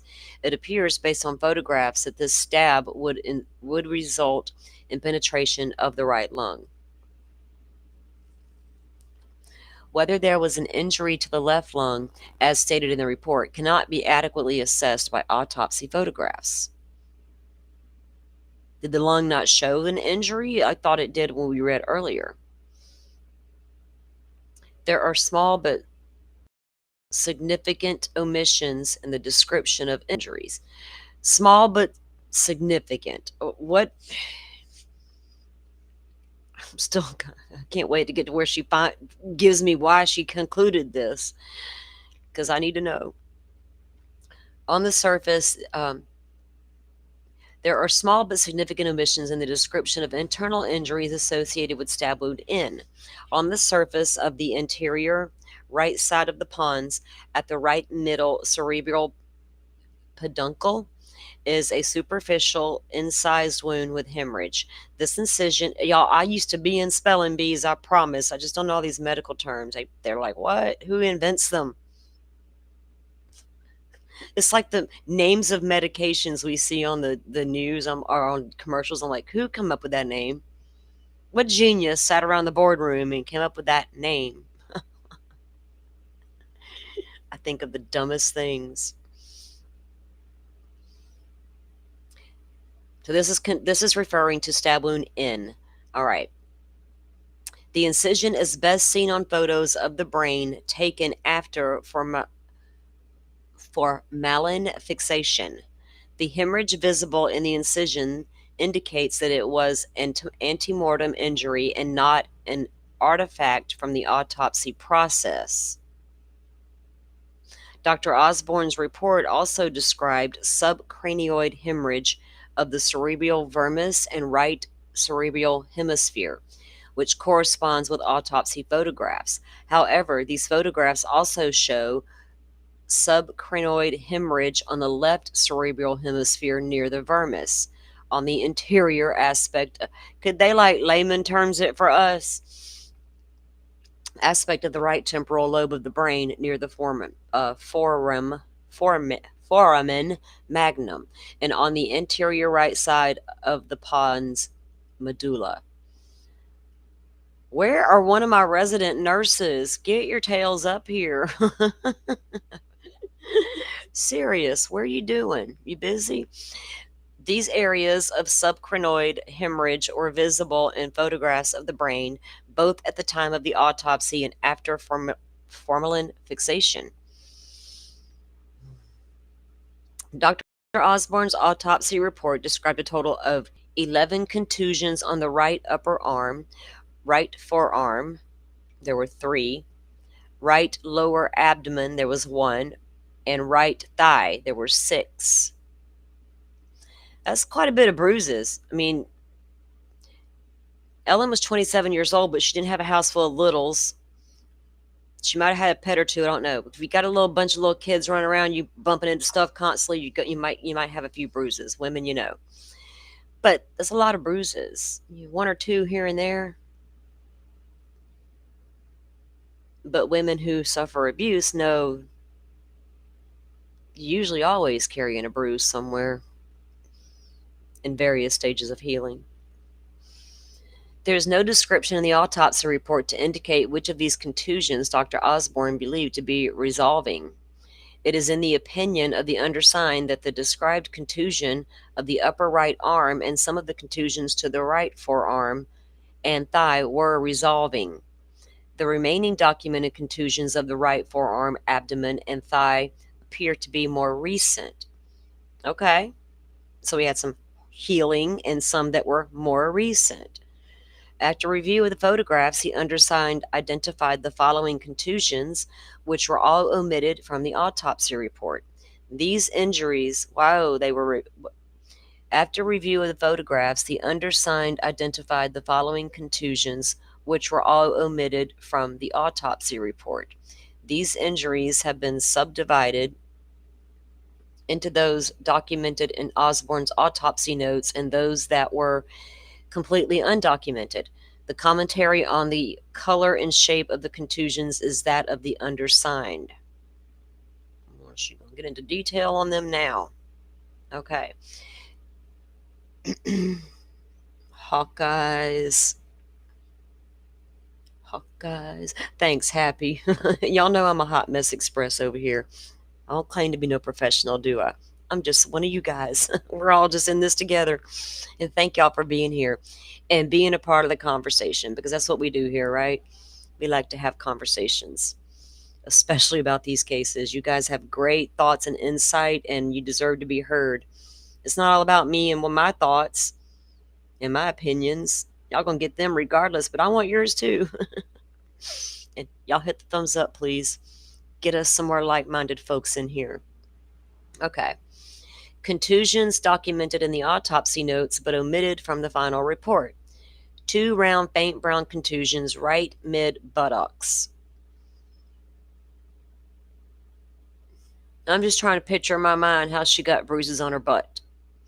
1 round faint red contusion lower right buttock, falling back into the floor and hitting the whatever. 1 round faint brown contusion right upper shin. To her, really? Did she punch herself in the face too? Hit her, punch herself in the chin. 2 round faint blue contusions, interior mid-left forearm. Now, is it a possibility this woman was being abused and hid the abuse by using school as the cause of her anxiety? Because the shame of telling people what was happening at home was too unbearable. The guilt, the anxiety, and the fallout from that, all these things. 3 visits in, and school's got me stressed. But I got bruises all over my body.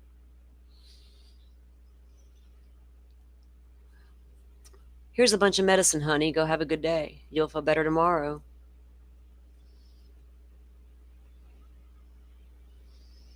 Contusions omitted from both the autopsy notes and the final report. 1 irregularly shaped faint red contusion, superior left forearm near the hairline.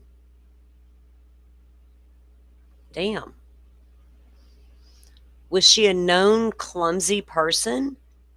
I know somebody who can open the car door and fall out trying to get out, and we just laugh because we know it's coming. Walk across the yard, look, there you go, down. Is this clumsy? Is that what we're talking about? And parents didn't say that in their interview initially with these people. They just talked about her anxiety instead. 1 very small round faint blue contusion right side of the neck below the level of the previously described stab wounds on the right neck. 1 very small round faint blue purple contusion interior neck near the medial edge of the left muscle, sternomuscle. 1 faint brown contusion central right lower chest near the edge of the rib cage. 2 irregularly shaped faint green yellow contusions, medial distal right thigh. 1 round faint green yellow contusion. Okay, here, let me pause. If she's got visible bruises on her face and arms that you can't cover up with a long sleeve shirt or makeup, or your guy's only hitting you where people don't normally would see it, if she's got them on her face, her shin, or hairline, are people not noticing this woman's carrying bruises? Or is she doing a really good job at covering them up?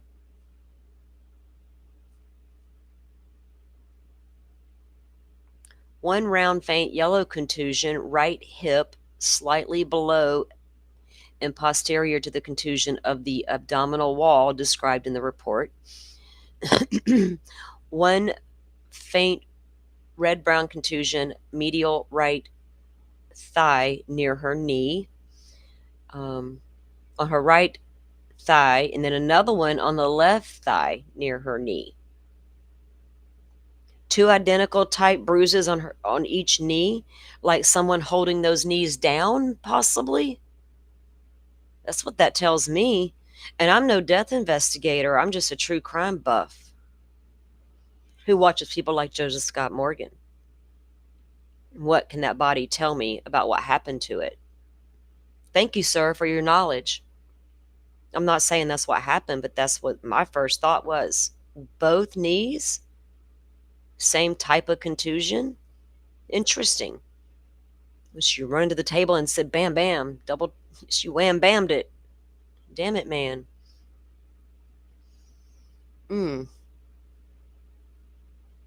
Blunt impact injuries, internal findings.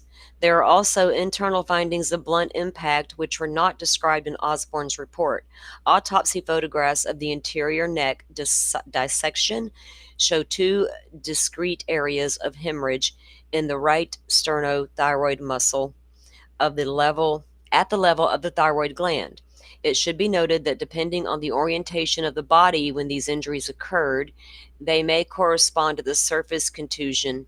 Okay, so if she's, I get it, and she's side or straight forward, if you're going to strangle somebody, you're definitely going to get into that thyroid because this plume is right there.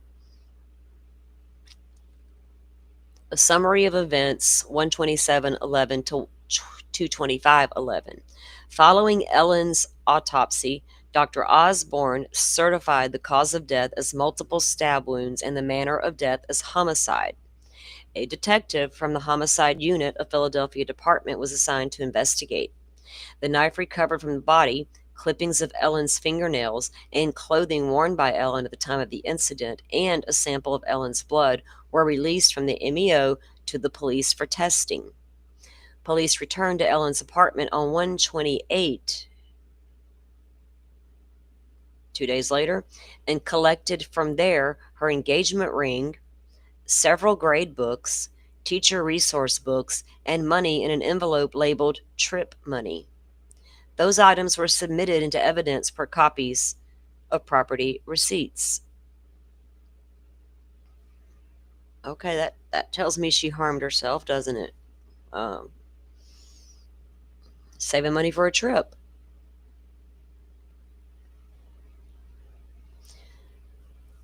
On 129/11, police collected 3 laptop computers and 1 iPad from a male relative of Ellen's fiance.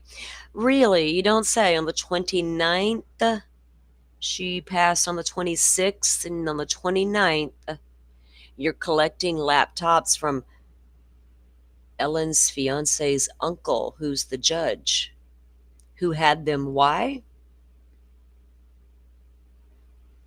Because he took them from the apartment. These items were submitted for forensic analysis. After they were in the judge's custody for a couple of days, well, that's like them releasing Libby German's phone to the family and then saying, oopsie daisy, can we have it back? Technology's come a long way. We can test it again. No, thank you. In any case, I look at, I don't care who it is. I don't care if it's Idaho 4. You give people back their phones and then you take them back. No, no, no. We got a chain of custody issue right off the bat. Houston, we have a problem. And this time we ain't joking. And it might be a serial killer. We don't know that yet either.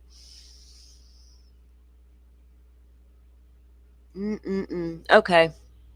Moving on.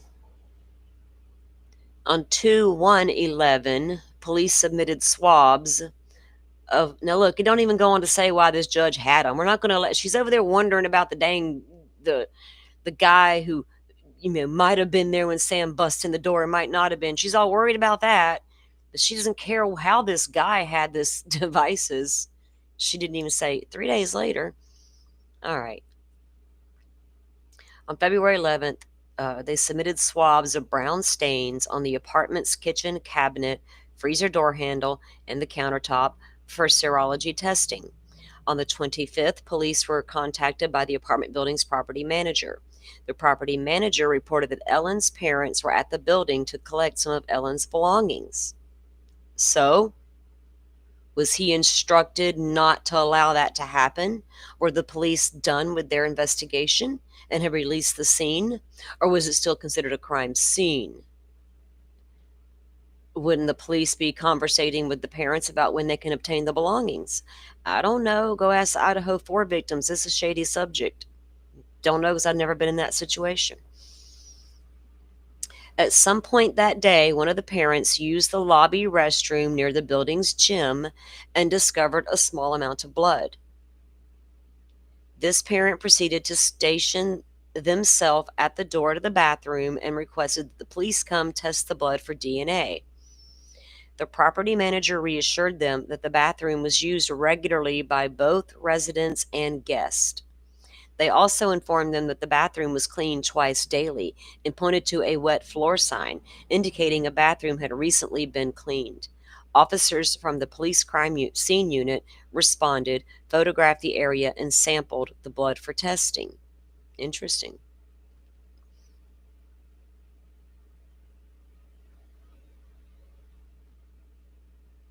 Could have slipped off into that restroom to wash up a little bit if you got, just to be sure.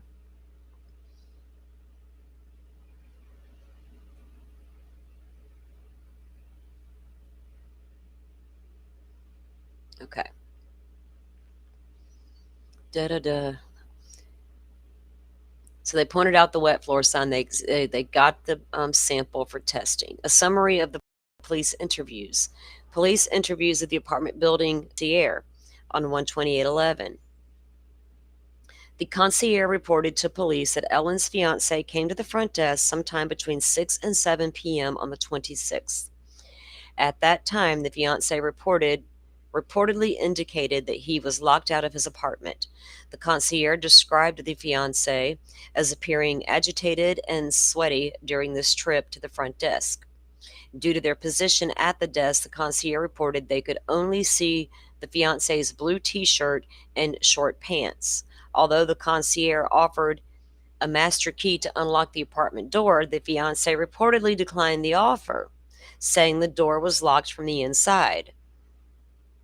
The concierge reportedly instructed the fiancé to return to the 6th floor and call out to Ellen while the concierge attempted to call from the front desk. The fiancé reportedly left the lobby and went toward the elevator. During the concierge's multiple attempts to call Ellen, her fiancé reportedly returned to the front desk. According to the concierge, the fiancé appeared a little more agitated and than he had at the first visit to the front desk.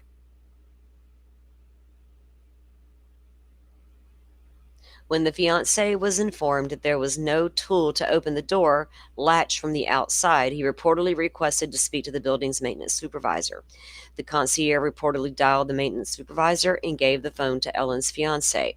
At the phone call, the fiancé reportedly left the front desk again.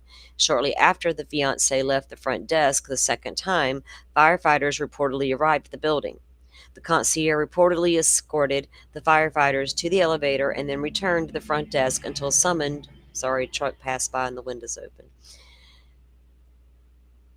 The concierge reportedly escorted the firefighters to the elevator and then returned to the desk until summoned to the 6th floor to speak to the police. When they went to speak with the police on the 6th floor, the concierge described Ellen's fiancé as sitting in the hallway and that he was clearly upset. When asked by police about Ellen's relationship with her fiancé, the concierge described Ellen as being very excited about a package that was arriving, reportedly the wedding invitations. Police interviewed the apartment building maintenance supervisor on 128. The maintenance supervisor was reportedly called by the building concierge around 6:30 regarding the lockout in 603. Lockout in 603. The supervisor reportedly offered the master key to unlock the apartment, to which the concierge replied that they were asking for a tool to unhook the inside latch to the apartment. Usually firefighters have that gadget, or would have if nobody else did. The concierge reportedly handed the phone to Ellen's fiancé, who proceeded to explain that the inside door latch was engaged. He reportedly went to say that he tried calling Ellen's name and pounding on the door without getting any response. The maintenance supervisor reported that the fiancé indicated he was worried about Ellen and asked permission to kick the door down. Asked permission? It's just coming down, Bubba, regardless. We'll worry about those consequences later. I don't ask permission first in emergency situations. It's go time. The maintenance supervisor reportedly replied that kicking wasn't necessary and that the fiancé could shoulder the door open. Shoulder, kick, whatever. Watch me find something in my bag over here. It's going to get that latch open. Just give me a minute. The maintenance supervisor reportedly told Ellen's fiancé not to worry about the latch, implying consent to shoulder the door open. The maintenance supervisor described Ellen's fiancé as sounding concerned about his fiancé during their discussion. When asked, oh, that's all it takes, he says, just sound like you're concerned and you're good. When asked about Ellen's relationship with her fiance, the maintenance supervisor said they lived like a very happy couple. Yeah, what goes on behind closed doors and what the world knows is so different. And usually, that boy next door, man, people like that boy next door. Women should have red flags about those boys next door that people tend to like. They'd never do something like that, right? We love them. Police interviewed the apartment building property manager, 12811. The property manager was reportedly notified by the building concierge of an emergency in Unit 603. They reported the notification happening sometime between 6:30 and 6:45 p.m. on 126. At this point, the concierge reportedly returned to the front desk and property manager went to the elevators. At the elevators, the property manager reportedly encountered two police officers, whom they escorted to the sixth floor. On the sixth floor, the property manager reportedly saw Ellen's fiance sitting in the hallway with other emergency personnel. When a medic exited Unit 603, they reportedly informed fiance of Ellen's death. After this notification, the property manager reportedly helped Ellen's fiance call his family while staying in the hallway with him and police officers. The property manager reportedly noted that Ellen's fiance was wearing sneakers while sitting in the hallway. The property manager reportedly overheard Ellen's fiance tell police that Ellen was stressed about work. When the police asked him, they just found your girlfriend, fiance, or you found her. You found her with knives sticking out of her chest. You don't know what the hell happened, but you're talking about her stress, not, oh my God, who did this? Oh my God, what happened? She's stressed. You know how that is, right? Yeah, we know.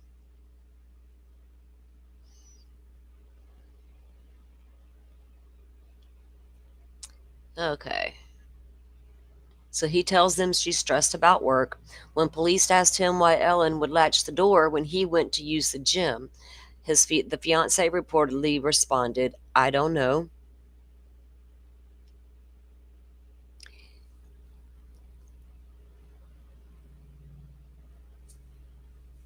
Eventually, several members of the. Now, look, if Ellen was all stressed out to the max, he just gives her some encouragement and goes to work out. He doesn't stay with her and make sure she's good, holds her till she falls asleep, makes her something to eat, helps her grade the damn papers. Take your medicine, baby. You'll feel better and get them papers graded. Now you need that job and going to work out.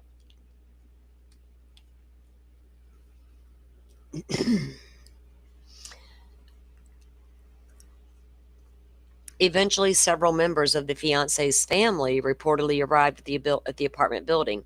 At this point, property manager reportedly left the sixth floor and met the family members downstairs, keeping them downstairs while awaiting word from the police. When the property manager asked police if the fiance's family was allowed to go upstairs to see him, police reportedly responded that no family was permitted upstairs. The property manager then reportedly requested that an officer come downstairs to answer families' questions. The property manager, who then reportedly escorted police to several apartments on the sixth floor so that the police could interview the neighbors. At approximately 10:30 p.m., everyone, including the fiancé, reportedly left the sixth floor, except for one police officer who guarded the door to Unit 603. The fiancé was reportedly witnessed going into a police vehicle and leaving the premises, and his family following. More officers reportedly arrived at the apartment building sometime between 2 and 2:30 a.m. to remove Ellen's body and locked the apartment door behind them. On the morning of January 27, 2011, the property manager reportedly asked police if they could enter the apartment, which police advised against due to the nature of the scene.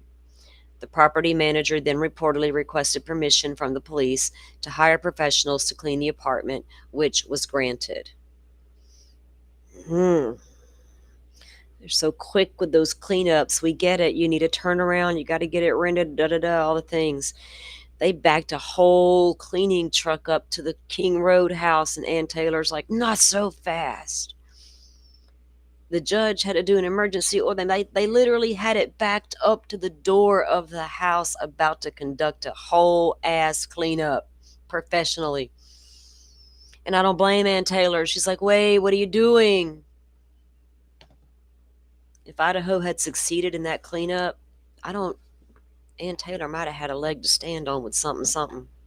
Not saying not saying her client would have got off by any means, but there's a whole lot of stuff that she could have gotten thrown out of court based on that decision. But this is a different type of crime scene, right? We don't have a crime scene here. We have a suicide. And YouTube said it's okay to say that word as long as I don't focus the entire show on that whole entire subject. I don't know if they'll consider this, how they'll rate this show at the end. I won't know till later. This is like a test subject I'm doing. We'll figure it out as we go. I hate when I have to feel like I'm trying to have to play a game. YouTube's friendly advertisers and such. What's friendly? I'm friendly. I just use strong words sometimes. This is not mainstream media with the babies watching in the background. It literally says not for kids. Anyway, moving on. Different whole rant. I got sidetracked for a minute, didn't I, y'all? What are y'all saying in chat? Ooh, money being exchanged. Oh, yeah, I don't know what's wrong with people's minds. There's a difference between ignorant, stupid, and cover up, right? Well, we can't fix stupid, and ignorance just uneducated or uninformed about a subject. Rather, not I don't mean to. Yeah, ignorant is uninformed about a subject. This feels like what happened here, and this is weird. All of it.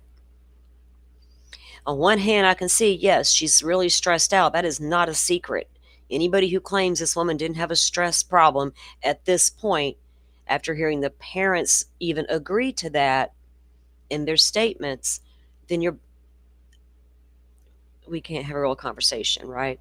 So yes, she had anxiety, but she was placed on some medications that are questionable and used together that I highly question, that would have affected her state of mind.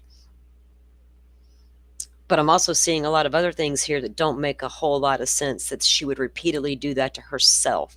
That's a hard sell for me. And he didn't see the knife out of the chest until nearly 2 minutes into the 911 call, when he was prompted to go save her life. All the healing stages of bruising.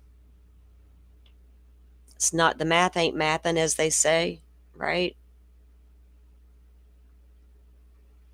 You know it's a joy. A lot of times they do have that side piece. The grass ain't always greener on the other side, is it? Let them learn. Let them learn. Here, I'll pack your bags for you. Hold up. The property manager then reportedly requested permission to have the apartment cleaned, and it was granted. Okay. Police interview of sixth floor neighbor on 128. One neighbor, subsequently referred to as neighbor A, reportedly exited the elevator onto the sixth floor sometime between 5:30 and 5:45 on the 26th. At this point, neighbor A reportedly saw Ellen's fiance in the hallway, knocking on the apartment door and asking to be let inside. After this initial encounter, the neighbor went into the apartment and overheard Ellen's fiance continuing to knock on the apartment door. After approximately 15 minutes in the apartment, neighbor A walked back into the hallway and reportedly told the finance that the front desk had a master key to unlock the door. Lord, we know that it didn't. It did, but it wasn't going to work. At this point, the fiance reportedly told neighbor A that he was locked out because of the latch on the inside.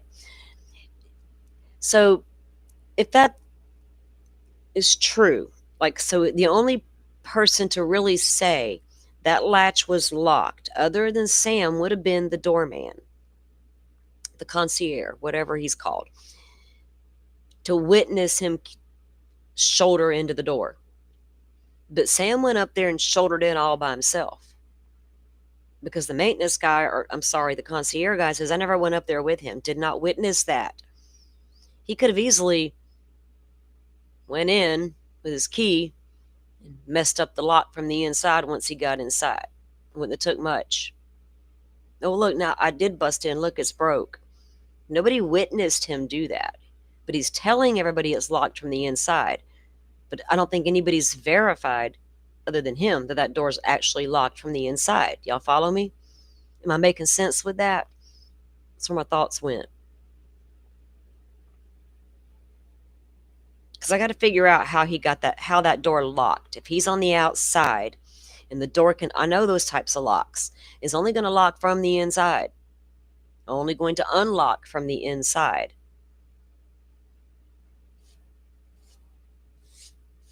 And the snow is undisturbed. He didn't go crawling down the balcony to get out. The only way he could have done it was to fake that it was ever locked to begin with, and once he actually opened it after he did his song and dance pony show for everybody down there in the lobby for an hour, thinking about what I can do next. Maybe that's what was going on for that hour. What do I do next? What's my next move? I don't know. I got to make it make sense if I want to make him responsible, right? That part's always stumped me about the damn door. After the initial encounter, the neighbor went into the apartment and overheard Ellen's fiance continuing to knock on the apartment door. So they go back in their house, in their apartment, and hear him continuing to knock. After approximately 15 minutes in their apartment, neighbor A walked back out into the hallway and reportedly told the fiance that the front desk had a master key to unlock the doors. At this point, that's when he notified or informed the neighbor about being latched from the inside. The fiance reportedly forcibly pushed open the door to show A the problem. Oh? While this neighbor couldn't see the latch engaged at this point, they reportedly noted the latch reverberating and making noise when the fiance pushed the door. A was clear it was latched, so A didn't see it. A heard a noise and is assuming it was locked, because you know what that sounds like. That's weird. They couldn't see it, but they could hear it. After they encounter, neighbor A reportedly returned to the apartment. This neighbor estimated that the fiance had intermittently knocked and asked to be let into the apartment for approximately 1 hour following the neighbor's first sighting of him in the hallway. Okay, so then at approximately 6:40, neighbor A overheard multiple people talking in the hallway. The neighbor looked out of the apartment window and reportedly saw a fire truck in the parking lot. A did not recall hearing unexplained commotions or arguments coming from Unit 603.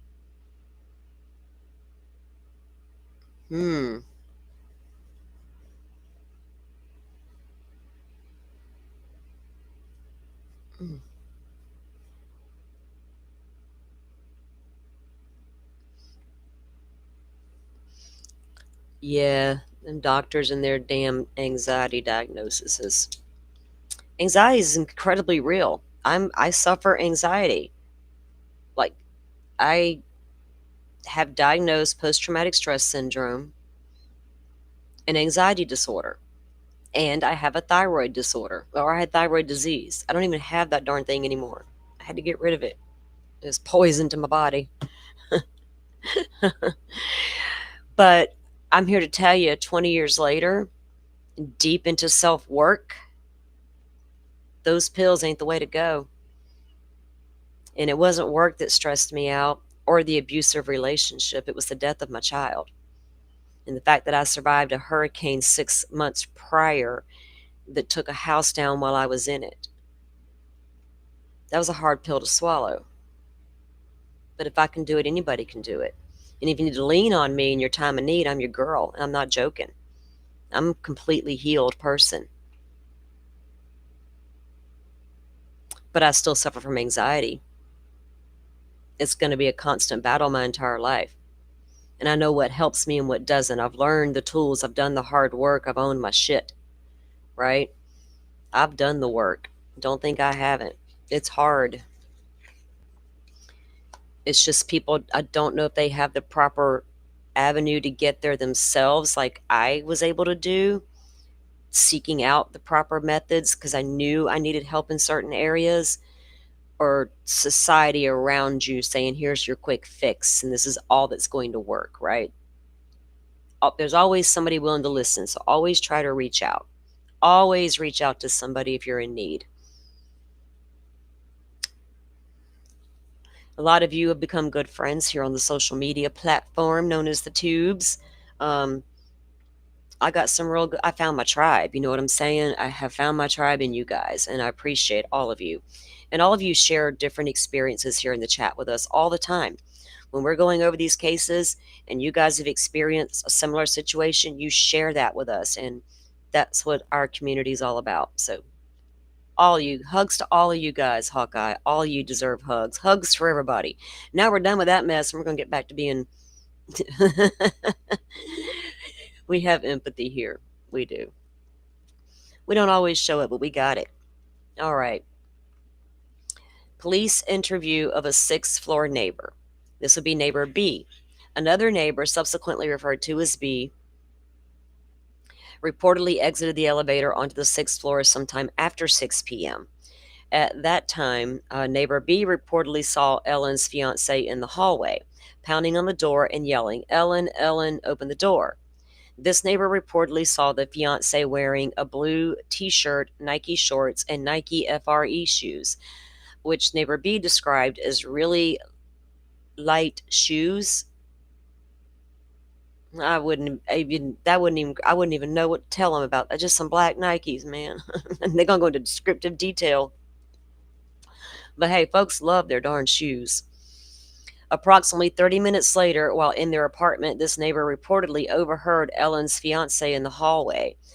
They keep referring to his damn shoe because that blood imprint in the kitchen, they're saying is Ellen's own footprint, right? It's not his. He's wearing a Nike. A light Nike on top of that. Light step. Would you lighten your air and you put some air in your step? Approximately 30 minutes later, while in their apartment, the neighbor reportedly overheard Ellen's fiance in the hallway saying that she was bleeding from the head, that there was a lot of blood, and that there was a knife. Neighbor B reportedly overheard the fiance answering questions in the hallway while intermittently sobbing. Hey, Dolphin. One of my main tribe member, my first soul sister on the Tubes. Packing up that hotel room, ma'am. You hit me up when you get home and get a moment. You know I got to hear the deets. We'll have to have you up to unpack some of that Coburger docs. See, my girl ain't been here, and I knew to wait.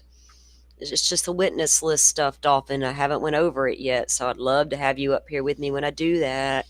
And I'd like to do it in the morning, so let me know what your plans are, ma'am. And have safe travels. She's got to get moving. We can't break her stride. Thanks for tuning in and listening. We hope you keep listening while we'll keep you company. All right. So they're interviewing witness B here, neighbor B. And so he described the shoes and the clothing and all that. He overheard Sam sobbing intermittently when he was talking with the police in the hallway. The neighbor reportedly overheard the fiance tell police that Ellen was depressed about something at school and she went on medication for this. Ellen's fiance, he's out the gate with the mental health situation. Awesome. Well, you got plans now, Dolphin, if I can make them for you. We'll do that in the mornings. I want to stay on top of those before more come down. So, all right. That's our plan for tomorrow's show. I think I noted that in the thumbnail, so you guys tune in tomorrow. The neighbor reportedly overheard. Okay. So he's over there telling them all about her depression and her anxiety about school, her job. Ellen's fiance also reportedly overheard telling police that she should have been gone sooner. She should have been gone sooner. When asked by police, B denied ever hearing arguing from apartment 603. Why would he make that statement?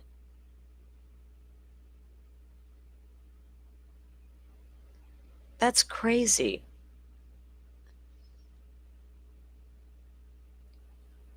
I'm going to have to. Can we get those police statements? Oh, I wonder if that website that I have's got all those, because I got a lot of documents in that website. I want to go look at the reports and read the narrative reports. Because that's a crazy thing to say. The psychiatrist reported she's only had 3 sessions with Ellen prior to her death. The psychiatrist indicated that Ellen talked about issues related to her being a teacher. According to the psychiatrist, Ellen spoke of her fiance during their sessions that was when she appeared to be happiest.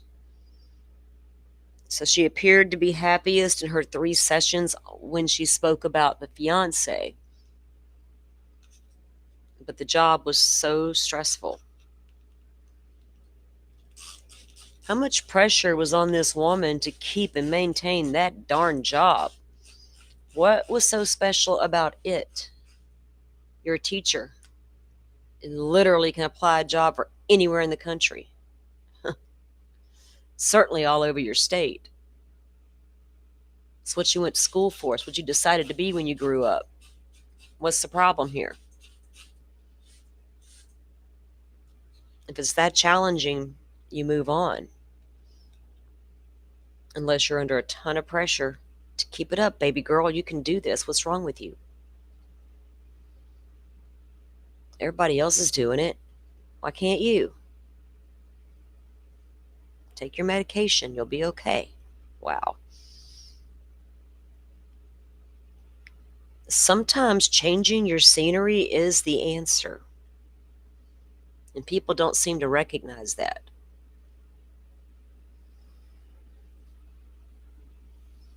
Police interviewed 3 of Ellen's friends during their investigation. All 3 friends described Ellen as being stressed, anxious, and or depressed about her work as a school teacher. Damn.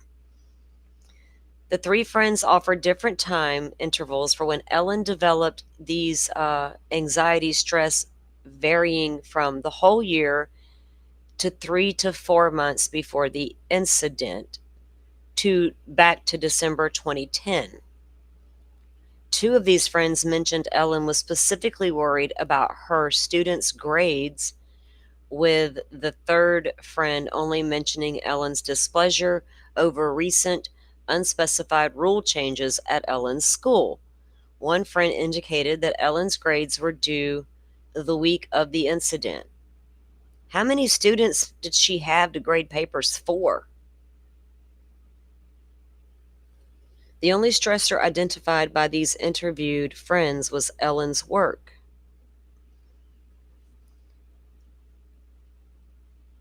I would have told her to quit her job. Honey, take some time off. Let's get you better. That's what Sam should have done for his fiance. That's what her parents should have encouraged her to do. Hindsight's 2020. Take care of your people. All 3 friends reported Ellen as being deeply unhappy with her job, saying things like she didn't know if she could do this anymore. She wanted to quit her job. She hated her job, and allegedly telling a friend, maybe I should just get pregnant and I can take off work and not go back.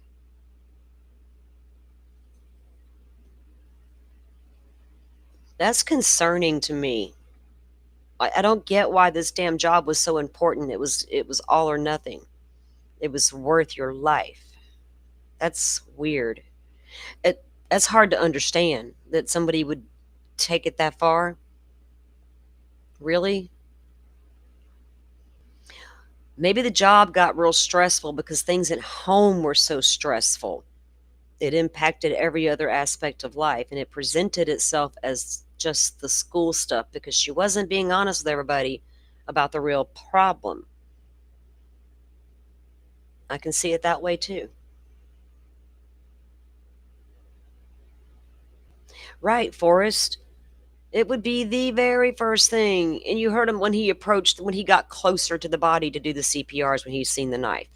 Like, what, Bubba? You stood across the house and dialed 911 with your cell phone by the front door you just shouldered into? You didn't run over immediately screaming and baby, oh my God, like normal people would do? Your first thought's not to not mess with that body and mess up the crime scene. No, you're trying to save your baby's life. What's happening here? Let me approach. Oh, I see a knife. And the way he says it in the 911 call is bizarre enough. He wasn't like, oh, I see it. It was like, oh my God, there's a knife sticking out of her chest. Oh, so she's got grades due that week, and the only stressor the friends knew of was the work. All three friends reported Ellen as being deeply unhappy with the job, and so she tells them she may want to get pregnant so that she never has to go back. Two of the interviewed friends described Ellen, babies are never the answer. Two of the interviewed friends described Ellen as being more isolated, disinterested in past hobbies, pastimes, and subdued in the weeks leading up to the fatal incident. The fatal incident.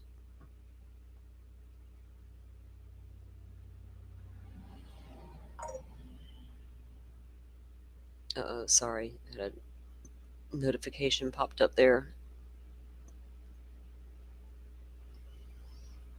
One friend noted that during this time frame, Ellen seemed like she couldn't get herself to go to family functions.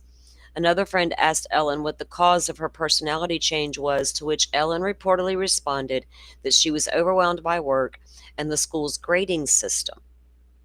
Ellen also allegedly reported that a medication she was taking may have also played a part in her mood change. One friend reported that Ellen's mom had to come stay with her over some weekends since the onset of Ellen's mood changes.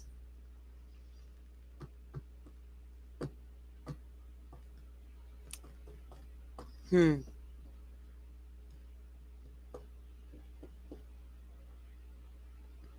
Was that when she was trying to get her meds and get balanced?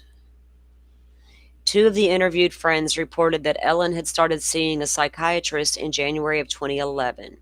According to one of the friends, it was Ellen's mother who convinced her to seek treatment. Good for her. All three friends mentioned being on medication for her mood changes at some point. The medications changed due to unspecified side effects.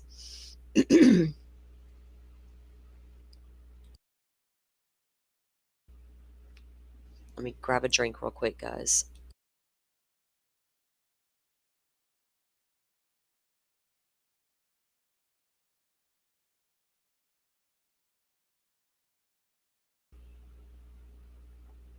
None of the three interviewed friends expressed concerns about Ellen's fiance. One friend described the couple as having a wonderful relationship.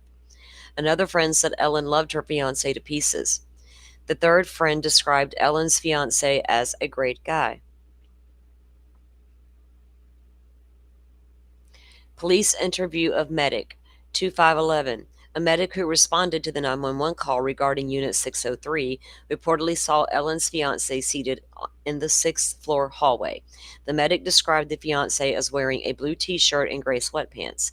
Heading to the apartment, the medic reportedly overheard Ellen's fiance asking the property manager if Ellen was breathing. The property manager asking him if she's breathing and if she was okay. After assessing Ellen in the apartment, the medic pronounced her dead at the scene. when the medic informed the fiance. So I wonder, Sam's like, I can't approach, there's a knife, oh my God, I'm going to run back outside, there's a knife. The manager's up there by this point. The manager runs in and assesses the situation with the body. And Sam asks him, is she okay? When the medic informed the fiance that Ellen was dead, he reportedly slid down the hallway into a seated position and rolled onto the floor saying, I can't believe it. And we just sent out the save the date cards.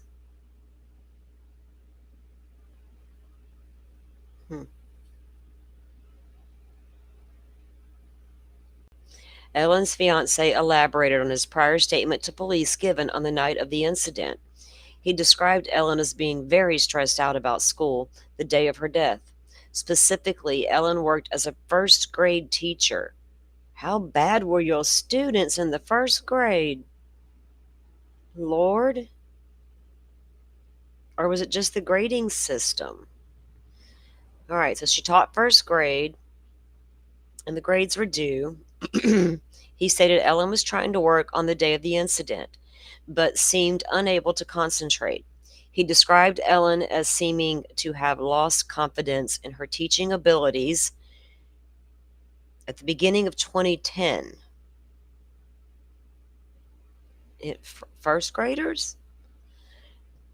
I mean, I get questioning yourself as any at any job you do. You're always going to question: Am I doing a good job? What can I do better?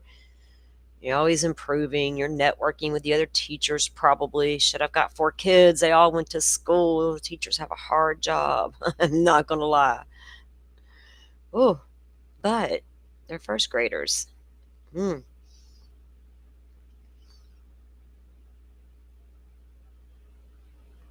And I wonder what was weird about the school's grading system on top of that. Ellen's fiance elaborated on his prior statement to the police of the night. Okay. He described Ellen as being stressed out. He described Ellen as seeming to have lost her concentration in her abilities since 2010, and that this caused her work to take over her life. So for about a year, her work took over her life. Ellen reportedly avoided social events with more frequency near the time of the incident, citing work-related excuses. In January, when Ellen work-related excuses to avoid social events. Could it be because she's covered in bruises? And that's just a little bit too much to hide today? So I'm going to use work as my excuse, so I don't got to rat you out to the people. In January, speculation, theory. Disclaimer. Is that what it's called? Disclaimer. Salty's theories. I need a banner. Disclaimer. Salty's theories are my own. In January, when Ellen started getting depressed, she reportedly asked her fiance if he would still love her if she was crazy.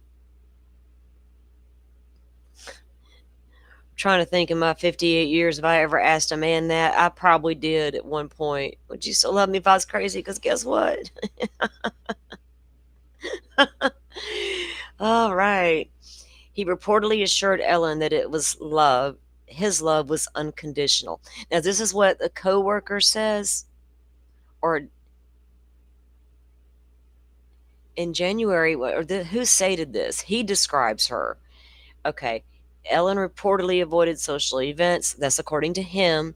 And then I guess according to him also in January when she started getting depressed, she reportedly asked her fiance if he would still love her. Yeah. And then he reportedly, so that's a report that he states that she asked him. And then he says, of course, unconditional. My love is unconditional. Only George Strait has that kind of love.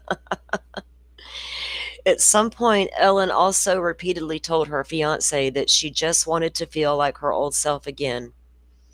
Ellen was reportedly under the care of a psychiatrist for the work-related stress. Ellen was initially prescribed Zoloft and Ambien. at first, but reportedly stopped taking Zoloft at some point because it made her feel lackadaisical, and it will, like a zombie. It will until it gets in your system good, and you got to give it a good 6 to 8 weeks. It's a strange medicine. All of those medicines are. But you got to give it time to even see if it's going to work or not. And in that first while, you may not be yourself with the sleep patterns and different things. They don't prepare people for that. They really don't. Just take this, you'll feel better in a couple weeks. Ignore everything else in between. Carry on. Ellen was reportedly under, okay, so she was initially the Zoloft and the Ambien. They took her off of the Zoloft. Ellen reportedly switched to the Xanax. Ellen's fiance denied knowledge of any prior self-harm or having serious concern about Ellen's mental health state prior to the incident. I'd like to know how many Xanax a day she was prescribed. The only health concerns Ellen had that the fiance was reportedly aware of were night sweats and episodes of elevated heart rate. Panic attacks?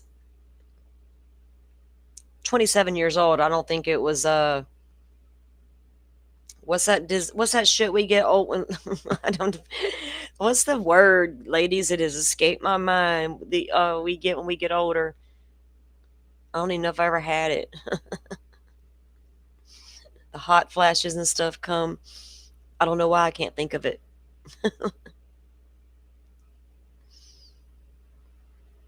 They are completely different meds, Pokemon. That's what I was pointing out earlier. Completely different. Zoloft and Xanax are completely different. And in the state of Florida, you won't get any Xanax unless you're getting a Zoloft prescription to go hand in hand with it. One is an antidepressant, your Zoloft, your Xanax would be your anxiety management.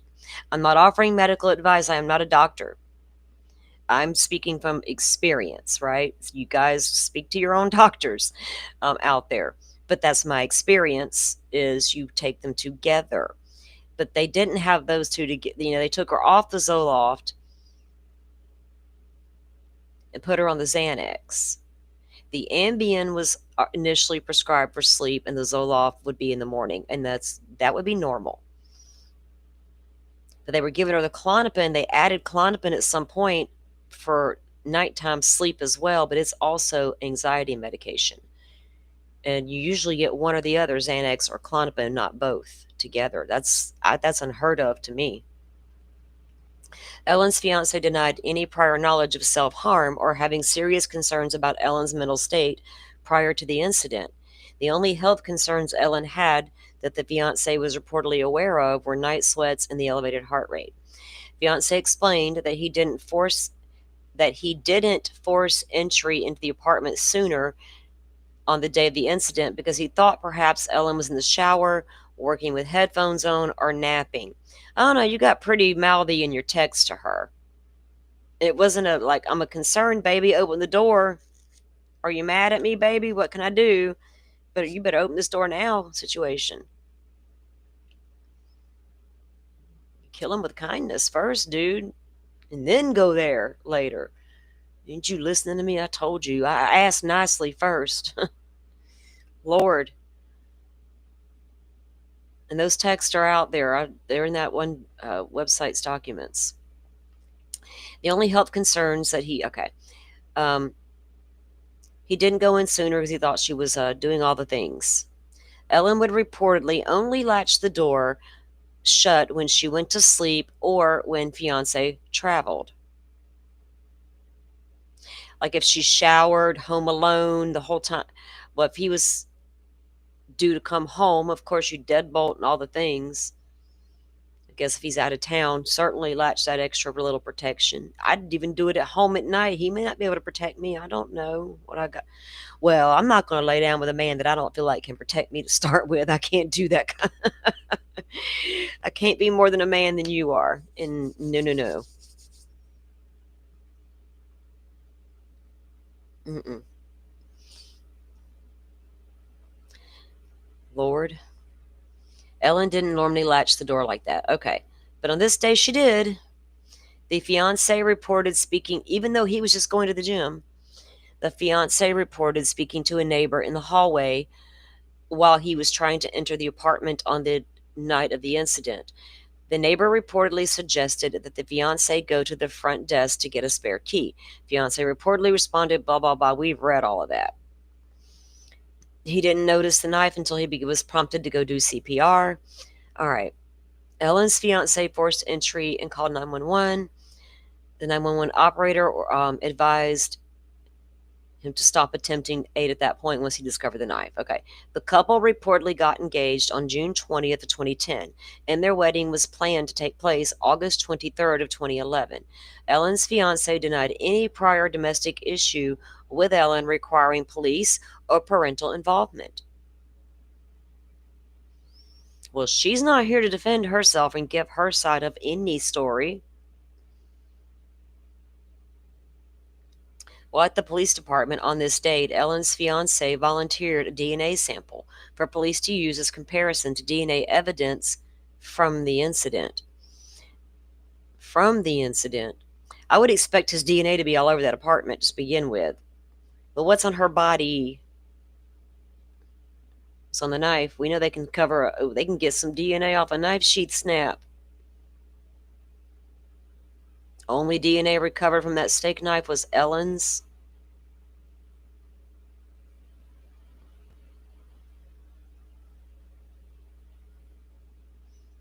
Police interviewed the co-worker on the 9th of February.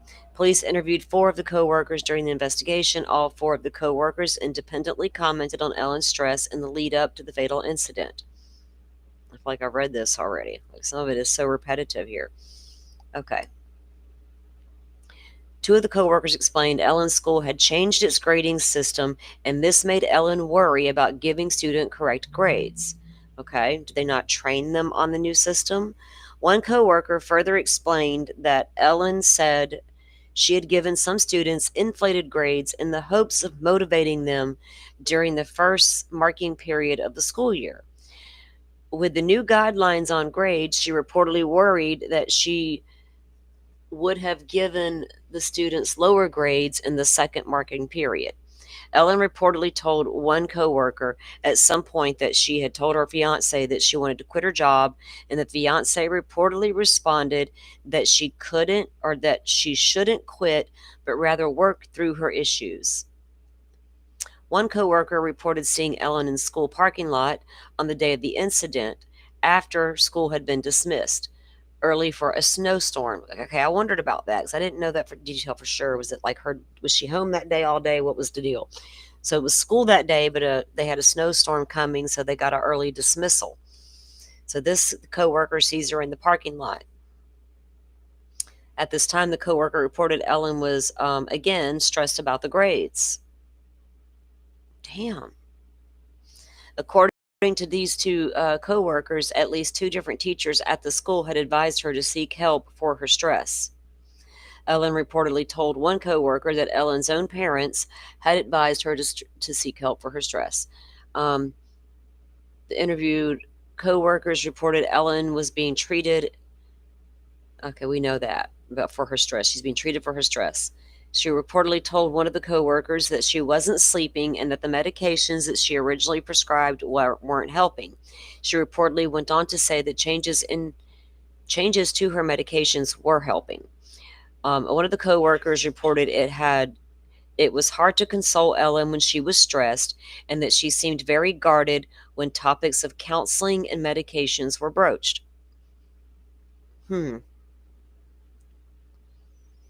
It was hard to console her. In what way? Was she hard to calm down, or was she hard to rationalize with? There's different variations of that. In my opinion, it matters.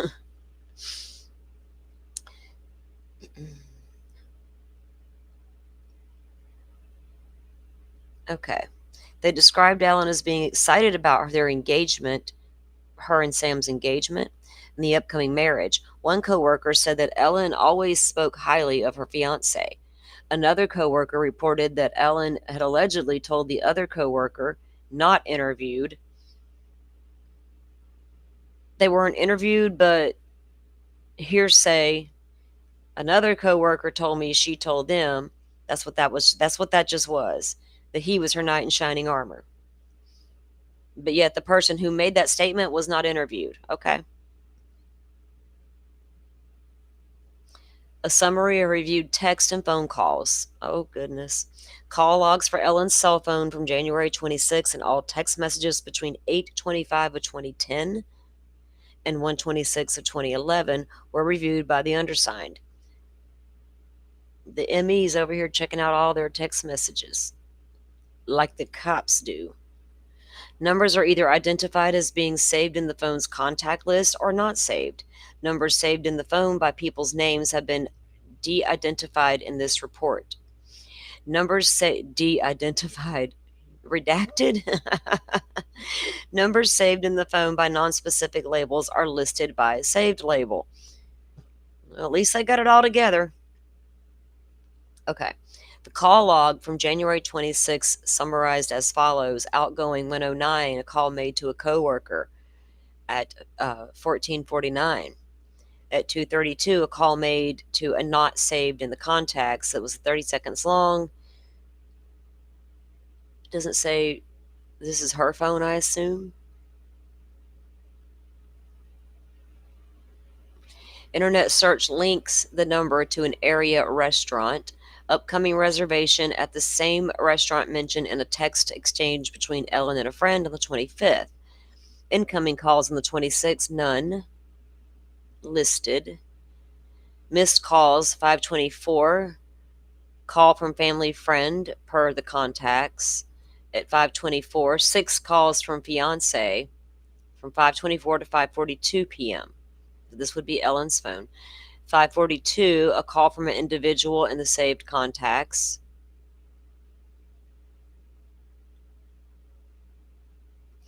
5:47 to 6:03, 7 calls from fiance. 6:07 to 6:10, 4 calls from the front desk. 6:11 to 6:13, 2 calls from fiance. 6:21, call from the front desk. 6:25, call from fiance. All text messages from Ellen's phone 8:25 of 2010 to February 26, 2011 were reviewed by the undersigned and summarized below. Relationship with her fiance.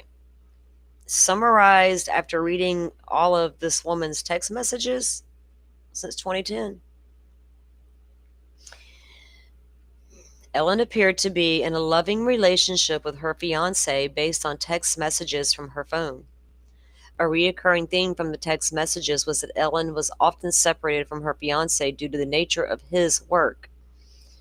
There were no messages in which Ellen mentioned hostility or mistreatment by her fiance. Ellen never expressed fear of her fiance, nor did any of her contacts. Okay, so she didn't text it to him. She just...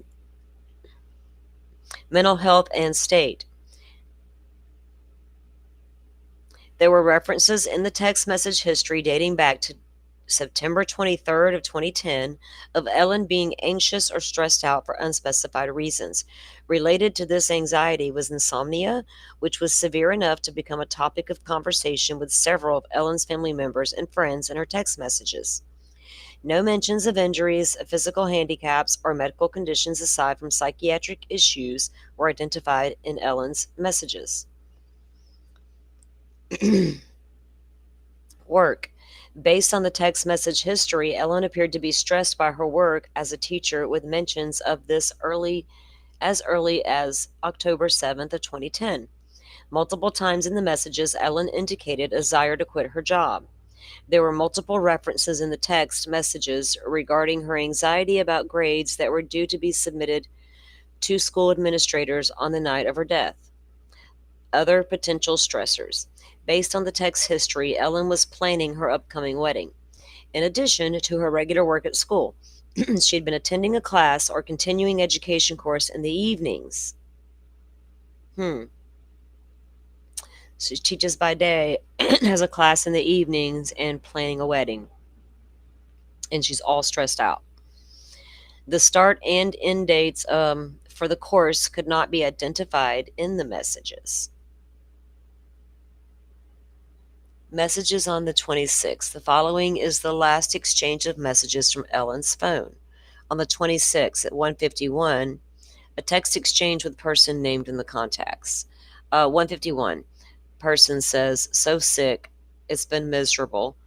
2:16, Ellen replies, "Oh no." At 2:17, the person says, "Yeah, feel like I've tried everything, but nothing is working." 2:18, Ellen replied, "Well, that's the ting. It feels that way for a reason. That's the thing. It feels that way for a reason." 2:19, the person says, "I guess it's not fun though. Hopefully it goes away by 12 weeks." 2:19, Ellen says, "How many now?" Person says, "7." Ellen says, "Oh my God." The person says, "I know, crazy, right?"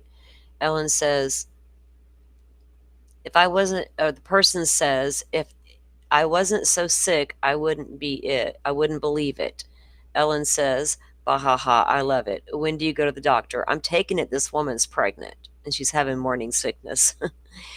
2:27 p.m. Ellen says, "Bah ha ha, I love it. When do you go to the doctor?" The person replies at 3:39, "Tuesday morning. Maybe then it will seem real." Ellen says, "Yay." The person says, "How have you been this week?" This is at 3:41 p.m. Ellen says, "My grade, I want to scream." At 3:41, "And grades are due. Tonight I can't seem to get them done." And that was at 3:41. The person replies at 3:47, "Ugh." And then the person says, "Scan some to me. I'll do after work." Well, that was nice of her friend. After the above exchange, there were 9 separate unanswered texts from Ellen's fiance between 5:32 and 6:11. Review of psychiatric records. Records from 3 psychiatric sessions on the 12th, 17th, and the 19th of 2011 were reviewed. Oh goodness, she's going to review them herself and conclude her things. Okay. 1 second, guys. Give me 1 minute.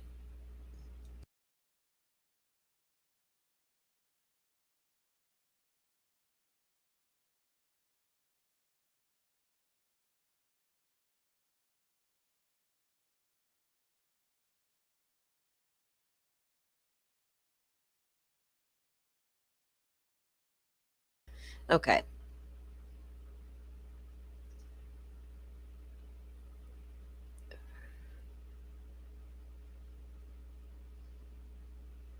Oh yeah, those pharmacists understands meds way better than the doctors do. If you got a good pharmacist. Okay. I was just noticing you guys comment down as I look down. All right. Records from the first appointment, January 12th, 2011. In these records, Ellen described feeling anxious for a couple of months before her first session. She denied previously feeling as anxious as she was at the time of the sessions. Ellen also described difficulty sleeping and a lack of appetite, decreased concentration, and an unintentional weight loss of 5 to 10 pounds.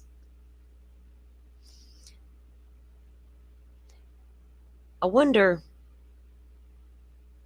3 appointments in, if she did have some sort of bipolar disorder. Not like that's what caught that don't take me wrong when I say that, because that's absolutely important to understand how to properly treat someone going through the symptoms of bipolar disorder, right? Because it's very real and it's so common in women, but there's treatment available, but you got to know it, right? And you've got to be properly diagnosed and don't get misdiagnosed with it too. Oh my God. Um, I don't know if I trust the educations of some of these doctors out there today. You scroll through Facebook and what, you can take a 15 to 18-month course and become a therapist or some stuff. I'm like, what? I want to see a degree hanging on the wall. I want to know your backstory. I got a lot of questions.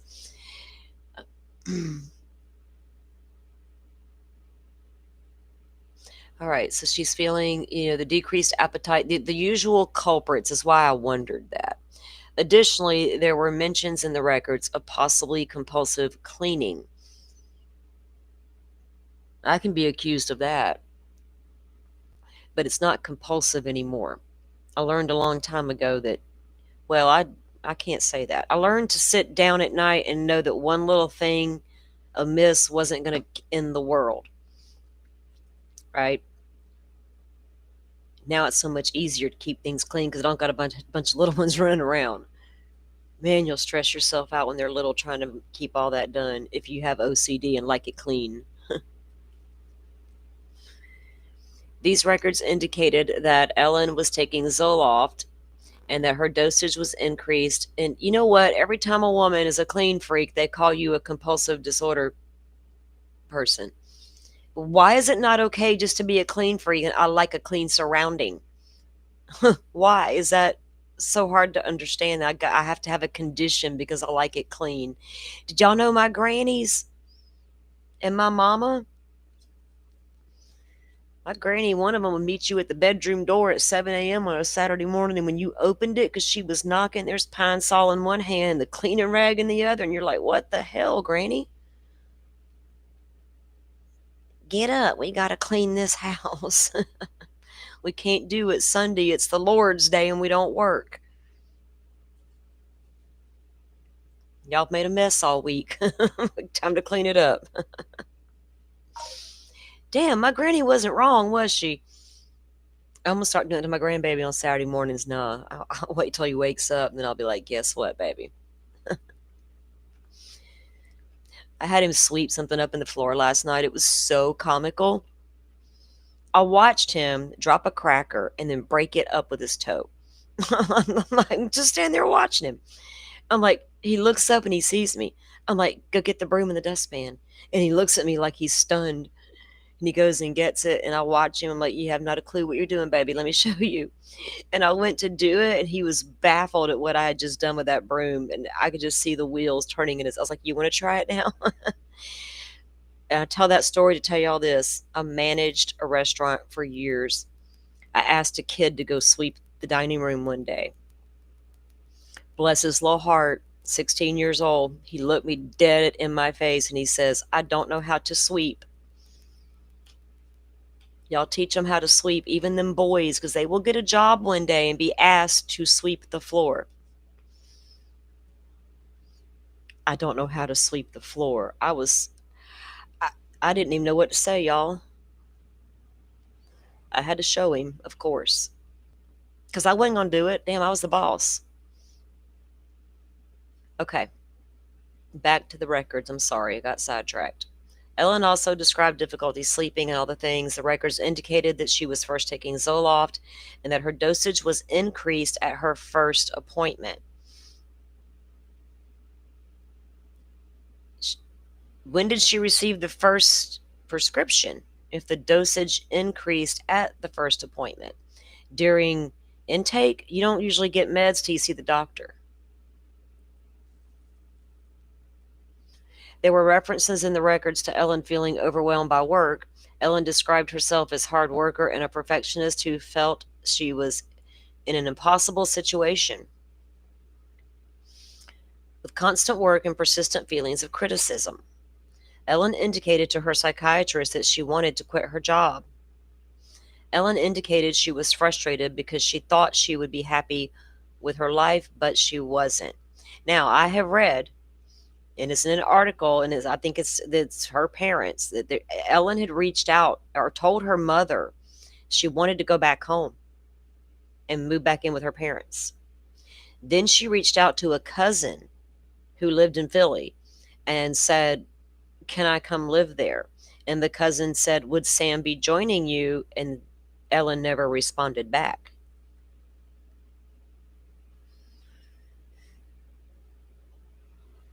I feel like she was really, really probably crying out for help about something, but I don't know if anybody was really listening. Because all of a sudden everybody's like, yeah, she was this, she was that, she was this, she was that. But what were y'all doing about this and that? Was anybody calling her nightly, checking in on their friend? Y'all check on your people.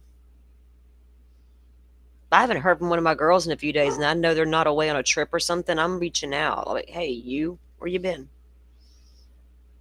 I'm not great at staying in touch. That's who I am. But if I haven't heard it in a hot minute, I'm reaching out. Ellen indicated she was frustrated because she thought she'd be happy, but she wasn't. The records referenced Ellen's parents as being pretty close and perfectionists who want things in control. Oh, Lordy. I don't know these parents, and I'm not going to throw shade at them, but I will say there are parents out there who do expect the very best at all cost. And take your medicine, baby, you'll feel better. Did she really feel like her parents were perfectionists and wanting to control everything? The records also suggested that her parents may not have approved of psychiatric medications. Well, why would her mom tell her to seek help? Did she just think therapy and that'll do it? Something that appears to be corroborated in Ellen's text messages. Oh boy. Hmm. This is one of those you got to sit with for a minute to figure out how you damn well feel about the whole situation. I'll have to go have coffee in my yard later and touch grass and think about it. And that's exactly what will happen. Me and that backyard hold a lot of thoughts. I'll tell you what, Delphi, Idaho, it's all getting unpacked at the back table under the pole barn in the country. Sometimes I wish y'all could just join me around my table in the backyard. I bet the conversations would be amazing. I should probably go live from the back porch, live from the pole barn. I got to get a fancy laptop. I think they've updated settings to make it much easier to go live from your phone now. I have not. I did a test live when I was at the river. It was like what, 30 seconds? I don't even know. Anyway, get on with the program, Salty. Get on with it. So Rachel says yes. She asked her mom if she can move back home, and her toiletry bags in the bathroom were packed that day. Oh, okay. Hadn't heard that part yet, but that's interesting.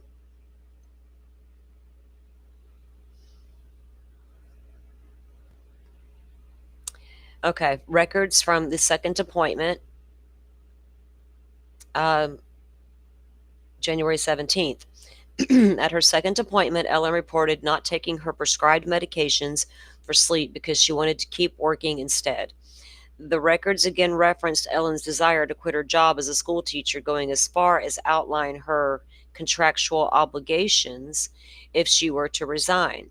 Based on the records, Ellen had even looked for a job in her hometown but reportedly found none.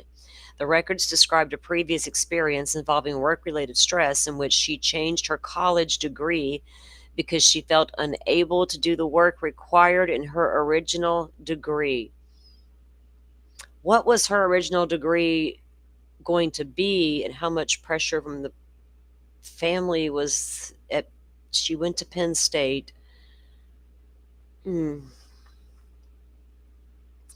Ellen appeared to attribute her difficulty with work to an inability to maintain focus on her current task. Sounds like she was having struggles in college. Power through, baby girl. You'll be okay. College can be stressful. At the second appointment, there was a suggestion to work with her parents, but Ellen reportedly felt like she couldn't do this. Ellen denied feeling suicidal during this session. The records indicated that Ellen switched from Zoloft to Klonopin at that visit. Again, you're switching to a medicine that has. Oh, golly. This poor girl. Like, I just wish I could turn back the hands of time and go back and help her. because this is ridiculous, even for 2011. There were more references to possibly compulsive cleaning habits. At this visit, Ellen allegedly said she was not worrying about her parents. It is unclear from the records if this was in reference to her parents or the parents of her students. The records listed a diagnosis code for adjusted disorder with adjusted adjustment disorder with anxiety. So they've diagnosed her with adjustment disorder.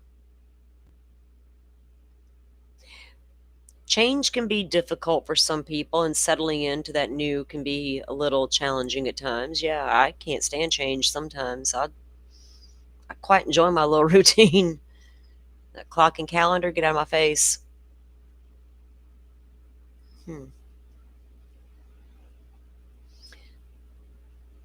Postmortem testing and results. The following items were tested to assess the presence of human blood: a swab stain of the upper kitchen cabinet near the microwave oven, one swab stain from the handle freezer, a swab from the kitchen counter near the stove, all tested and confirmed presence of human blood. The knife recovered from Ellen's chest during the autopsy was assessed for latent prints. 2 non-usable prints were found. 2 non-usable prints. That's never good. I'm not sure how I feel about that. Because if you washed it thoroughly, would it have some latent prints still attached to it? Why were they unusable? Were they not whole? Were they smeared? Okay, they weren't usable. So we got 2. We don't like unexplained evidence on crime scene stuff, do we, guys? You got hairs, fibers, what? Who's it belong to? How'd you get it? How'd you get there? We need to know. Postmortem toxicology testing. Forensic toxicology test results revealed subtherapeutic levels of zolpidem and clonazepam in Ellen's blood collected during the autopsy. DNA testing evidence of the apartment. The following items were tested for DNA: the underpants of Ellen collected during the autopsy, a swab handle of the knife recovered from her chest, a swab from the stain on the handle of the knife recovered from her chest, brown stains from the handle of the knife, fingernail clippings from her right and left hand, blood stains from the posterior left sleeve of her sweatshirt, blood stains from the right sleeve. A mixture of at least 2 DNA profiles were recovered from her underpants. The DNA mixture is consistent of having originated from Ellen and her fiance. The odds of selecting someone at random with a similar DNA profile range from 1 in 145.7 million to 1 in 10.92 billion, depending on race and ethnicity. A single DNA profile was detected on the other items listed. The DNA profile is consistent with Ellen's. So the only DNA of Sam's that turned up on the body, y'all just heard where it was at. The single profile was detected on the other listed items. They were as consistent with Ellen's. Okay. A report was issued by the Philadelphia Regional Computer Forensic Laboratory on 3/22/11. The results are as follows: laptop labeled QPH1, identified as belonging to Ellen's fiance. 6 files found by keyword search suicide. On his laptop,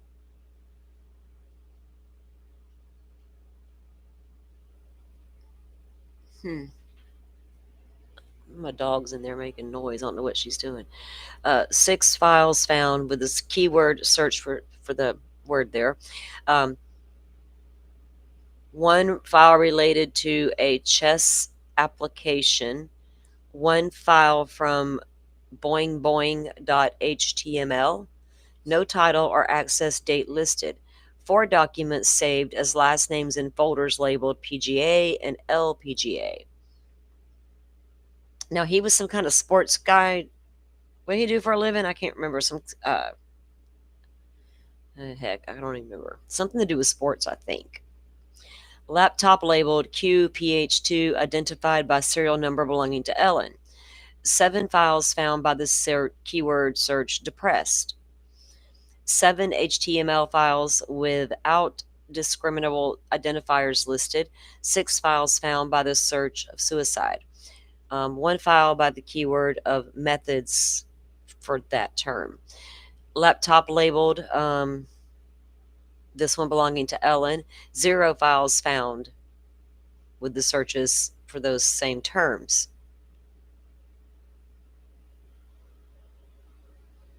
Yeah, Pokemon, it's a hard sell, isn't it? That's the way she would choose if that's what she was thinking. That's even if you take into consideration that she may have taken her Ambien. She may have taken a Xanax. She may have taken another Klonopin. Who knows what she actually, you know what I mean? They said, take it, I'll feel better. This bottle says, as needed. I need it now. But I've already taken the other, you know what I'm saying? She already took the other meds.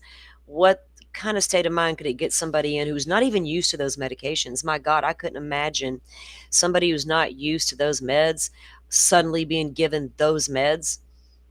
I'm just telling y'all from experience, I can't imagine it. It's a real hard sell to think she would come up with that. That's ridiculous. There's a lot of pain involved. There's a lot of hatred. They say that's the most intimate way to kill, right? That's what we keep hearing from the experts. When a knife is used, it's a very intimate thing. It can be done in full on rage, yes, but damn, it's a hard sell that she did that to herself. I agree.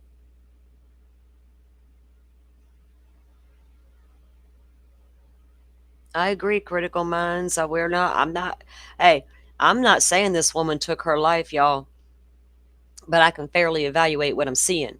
And even there's no way out of it. She was experienced mental health stuff, but did he use that as an excuse? You darn right he could have. Hell, I don't trust it. I don't trust him. I don't trust the uncle that come in and took devices from the scene and then turned them in days later. I don't. There's no excuse for that shit. Don't make us side eye you, right?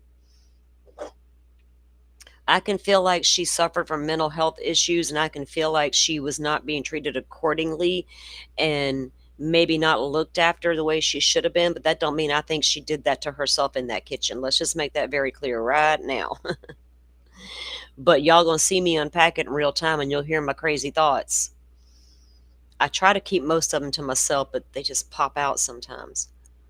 So just know I'm still evaluating. I've made no conclusions. It is really hard to believe. Other than her stress, Pokemon, everybody's like was fine, right? She was a nice girl. Nobody's come out and said bad things about her, being like the mean girl type or any of that mess.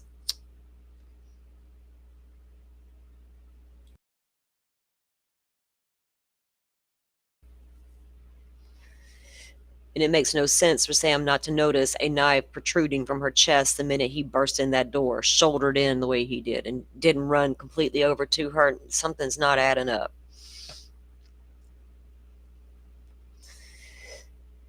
So these are the devices that the uncle took out of the apartment and then gave back to them later, and this is their evaluations of them. So there were searches on his computer too, so you can't say that he didn't go on her computer and search these other searches, right? And if her stress was just too much for him, why not just say she did that to herself? How many other men have unalived their wives and called, it's a suicide? Poor thing.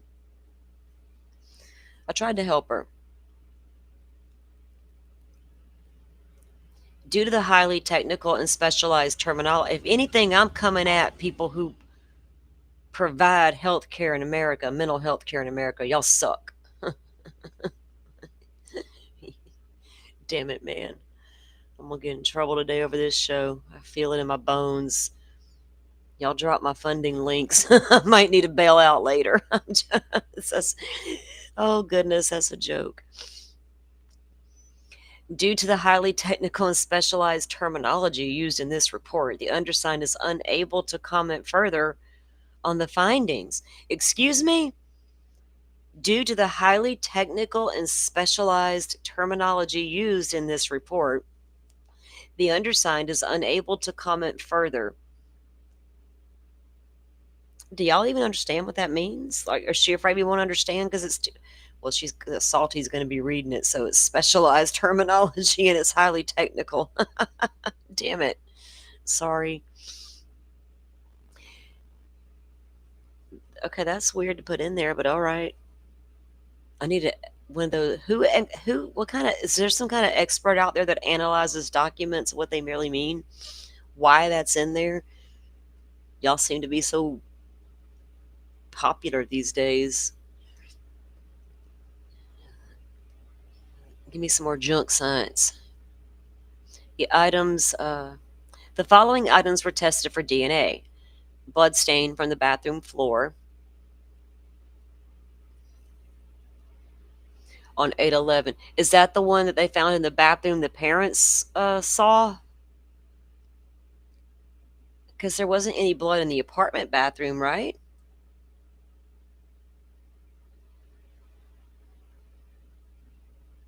Yeah, Riley, we've read. I know she didn't take them all at one time. We know she was taken off the Zoloft and then switched to other meds. We read. Particular types of meds should not have been prescribed together, and the Zoloft normally goes hand in hand with a Klonopin or a Xanax, not both. You don't stop one and start the other. They're different classes of medications and they treat separate things. So they took her off her antidepressant and kept her strictly on anxiety pills. Take as needed and for sleep, or take 3 to 4 times daily. And she was probably on the lowest dosage prescribed just starting out. They increased that Zoloft at some point, according to them, the first visit, which then I had to ask, well, when was she originally prescribed? Because I know how it works.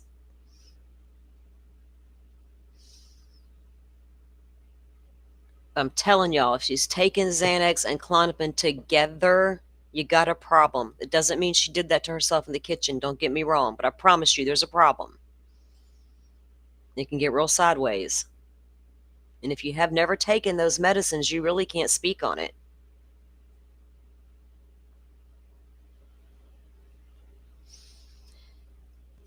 DNA profiles from these samples were reported. Okay, so there was one from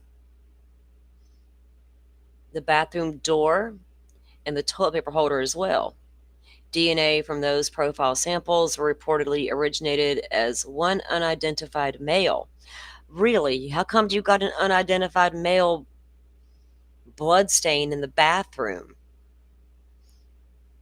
on the door and the toilet paper holder? Both Ellen and her fiance were excluded as possible DNA sources. Well, did they ask Sam when the last time they had a company over in the mail, a male friend visit the apartment? Because that's it. You need to ask that question. When was the last time y'all had company over? Did they use your bathroom? Who was it? Because we need to get a sample. That's interesting. Yeah, Pokemon.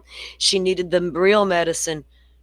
To hell with all them pharmaceuticals. I'm telling you, these THC gummies right here, I've been 40 years in. I don't even know how long I've been medicating. But at some point, I got fed up with all that crap they're giving me and it doesn't work. I still had the insomnia, and I'm not having your weird ass shit to take and get up and do shit in the middle of the night I can't explain. No, no, no. These days, I just eat it. Gummies.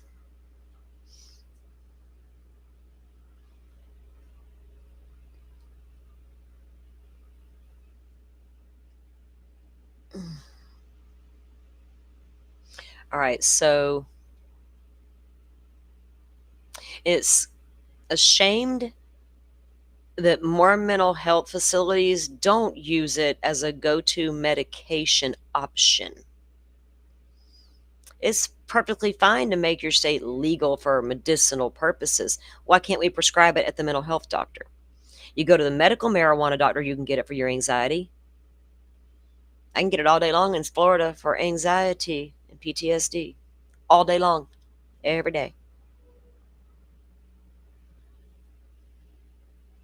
So why can't you go to your wherever your regular healthcare provider is? And here's the kicker. Some of those doctors won't prescribe you meds if you're on medical marijuana. Oh, in pain management in Florida, which you won't get your pain pills if you're on your medical marijuana. That's interesting, isn't it? Don't take that marijuana. Take these opioids instead. You freaks. Okay. I found that to be mind-boggling for a state that has legal medical marijuana. It's like, what? Are you afraid this THC I might not want your pills that much anymore? Is that what the secret was there? Let's not get it twisted. All right. Consultant reports. This one is a consultative report by Dr. Wetched on the 11th of January of 2012. Materials reportedly reviewed: autopsy report with photographs, MEO, investigative reports, and interviews, psychiatric records of Ellen Greenberg. The findings: suicide by stabbing rarely have multiple stab wounds. Stab wounds to the posterior neck and head are unlikely to be from unaliving. Suicides may have, it doesn't matter now. I've said it enough times. This whole show's about it, I guess. So it is what it is. Stab wounds to the neck. Okay. Suicides may have cuts or tentative stabbings to see if it hurts or to work up courage. And it's funny, not funny. It's not, but I just had to watch a video in my YouTube studio yesterday on terms and language in this particular word and what will cause demonetization if the whole show focuses on this subject. I don't know where we'll fall on the range yet. We'll see. But I don't like using those little children-like words. I don't like it. It doesn't feel natural to me.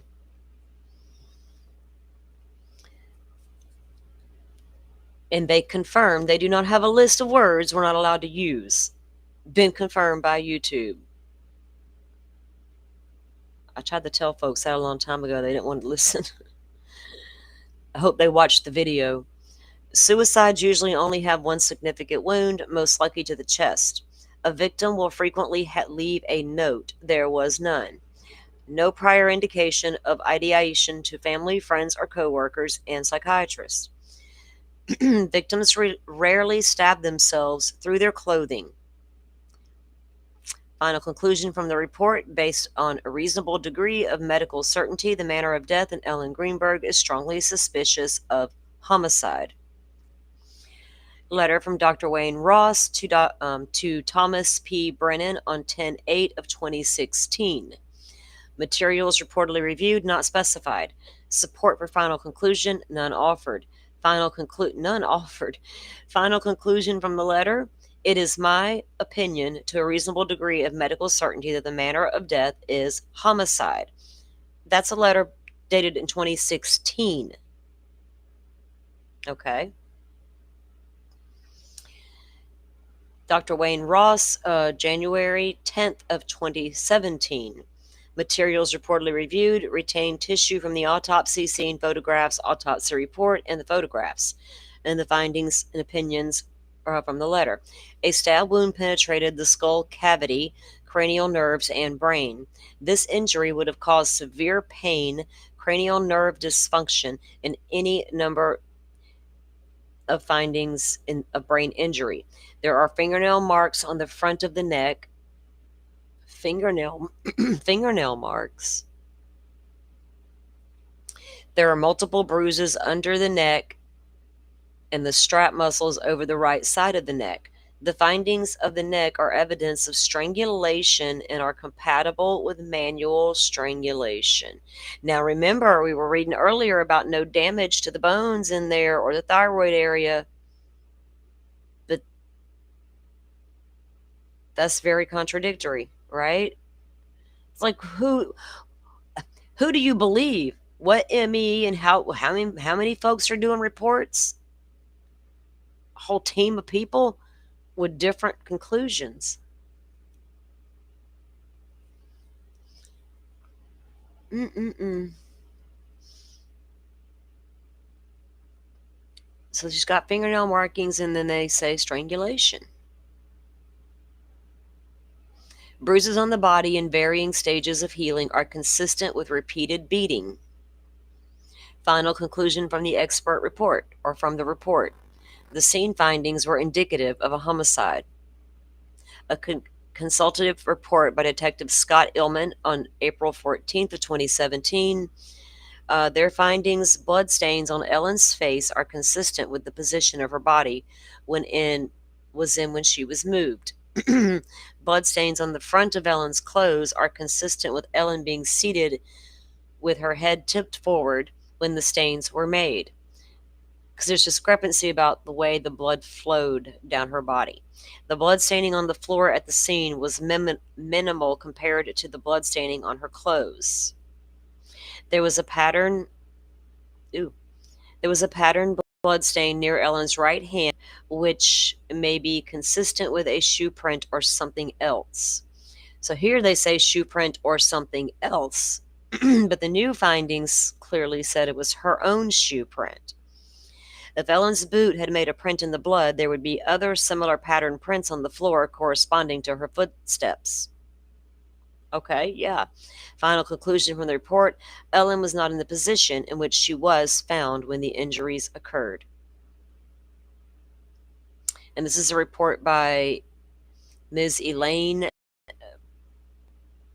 Paggiaro, Henry Lee. Henry is they're with the Institute of Forensic Science. This is out January 29th of 2018. Yeah, I've got 2 photos uploaded, Rach. One of them is showing all of the bruises, and of course the other one is the stabs themselves. I'm saying, Pokemon, praise Aho, praise Jesus. The Lord put that here and grows it naturally. I take advantage of what the good Lord gave me. He didn't put it here for no reason. What about all the other herbs we try in this world? The Indians knew what was up. We smoked it in our peace pipes, man. Come sit the hell down and chill. Sit down, Bubba. It ain't all that bad. I'll scalp you if you ain't be careful. Don't get sideways. Don't make me go there. Yes, I have Cherokee Indian flowing all through these veins. I'm a complicated individual. Okay, so their findings from the Institute of Forensic Science. The kitchen of the apartment is consistent with the primary scene of the incident. The swipe patterns in the blood on the lower kitchen cabinets are consistent with having been formed when Ellen fell to the floor. Non-defensive type wounds can be seen.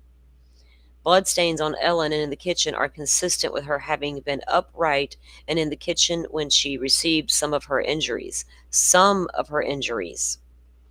There is no indication of cleaning in the area of Ellen's right hand. There is no indication of cleaning in the area of her right hand. Blood flowing in different directions on Ellen's face could mean that she moved after receiving the bleeding injuries. The bloodstain patterns indicate that she was in standing position when she received her when she received her initial injuries. Subsequently, she was on the floor with her head leaning forward. Final conclusion from their report, the number and type of wounds and bloodstain patterns observed are consistent with a homicide scene. Materials reportedly reviewed, autopsy report, photographs, scene photographs, investigations, reconstructed 3D model, computer modeling, wow, photogrammetric and mathematical dynamic modeling, medical reports by Dr. Wayne Ross. So he's going to review the 3D modeling of the apartment, I guess, of the kitchen there.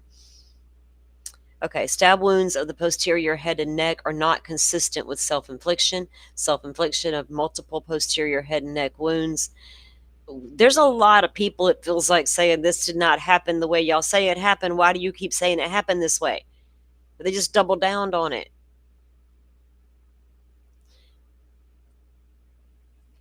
How do you go against all these other people? I want to hear her conclusion eventually. Stab wounds on the posterior head and neck are not consistent with self-infliction. Self-infliction of multiple posterior head and neck wounds would require multiple dynamic movements of the wrist and elbow, which is not biomechanically probable. Injuries to the posterior head and neck would have disrupted the body's proprioceptors such that Ellen would have impaired coordinated motor activity. Again, with some of those stabs that she got to like the brain and the area, the spine, yes, absolutely. Her motor skills and her coordination would have become impaired at some point, right? I mean, unless you go and just 90 to nothing at yourself. She just had a full-on blown panic attack she couldn't recover from in the kitchen and just went batshit crazy on herself. No. I don't know. I don't think so.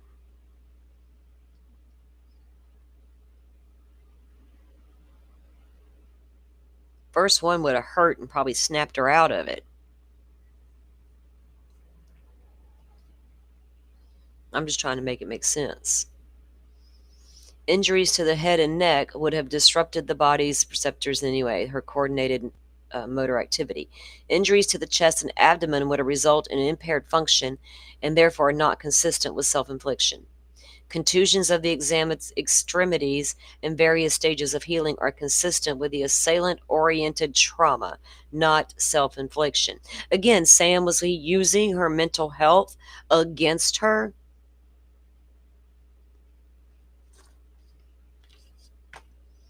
I'm going to set this up. You're going to look like a suicide. You're already having these issues and you're on these medications now and you're going to the doctor. Blah, blah, blah. Everybody pretends they want you to get help, but when you seek it, they don't know what to do with you. They just hope you get fixed and come back normal. We'll see you soon. Come back when you're yourself.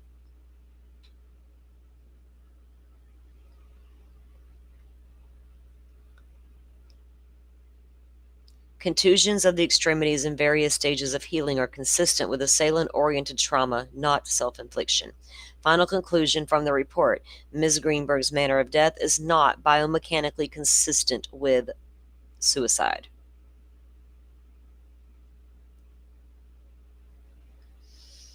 You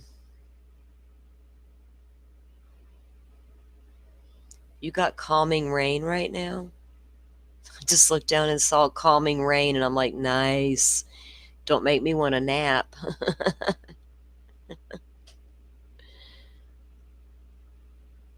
All right, let me grab a drink.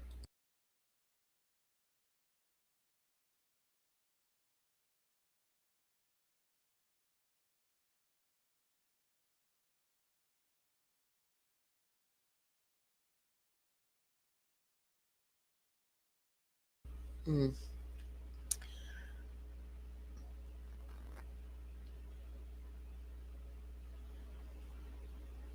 Okay. This report is from Dr. Wayne Ross, dated June 1st of 2021. And their findings conclude that the apartment door's lock is disrupted from the inside. The scene findings are not consistent with a true suicide, but are consistent with a staged suicide. Oh boy. What date was this? 2021. The blood evidence at the scene is consistent with self-harm. I don't know if that's a better way to say it, if I should have been doing that all along. If that matters, I'll test it again in the future. Absence of cast off blood spatter consistent with control. There was an absence of cast off spatter. That's interesting, isn't it?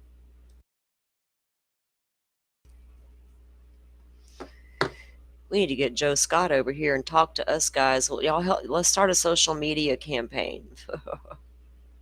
Let's go be kind.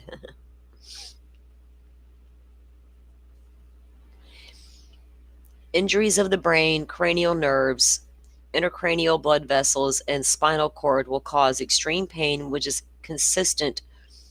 inconsistent with self-harm. No prior suicidal ideation or attempts, no incised wounds on the arms or the hands is inconsistent with suicide. The hesitation wounds on the head and chest are due to staging the scene. Hesitation wounds on the head and the chest. Remember the ones that were superficial, that didn't go in very far? Remember what I said earlier? Did you make? Okay. Ellen was incapacitated by strangulation. Contusions on wrist consistent with defensive wounds binding to wrist. Contusions of legs consistent with defensive wounds. Older contusions on the extremities indicative of abuse. Ellen was not under the influence of drugs and had any disease to result in suicide. Like she had no disease that would make her want to unalive herself. A perforation of the cervical spine. Now see, here it is. So she had the perforation of the cervical spine dura, did not have hemorrhage identified post-mortem, and therefore the injuries were inflicted after Ellen was dead. Oh, Hawkeye's coming in hot with a $9.99 super chat. Thank you, ma'am. Thank you for that. We appreciate that. That's amazing. Thank you for being here. Always enjoy you in the chat when you get to come around, ma'am. A perforation of the, so she says that was caused after Ellen was dead. History of the spinal cord defect showed soft tissue hemorrhage, but no cellular reaction in the spinal cord itself. Histology of the brain showed hemorrhage. Histology of the cerebral showed spongiosis. Final conclusion from the report: the necessary degree of medical certainty to support the selection of suicide as the manner of Ellen's death is patently lacking.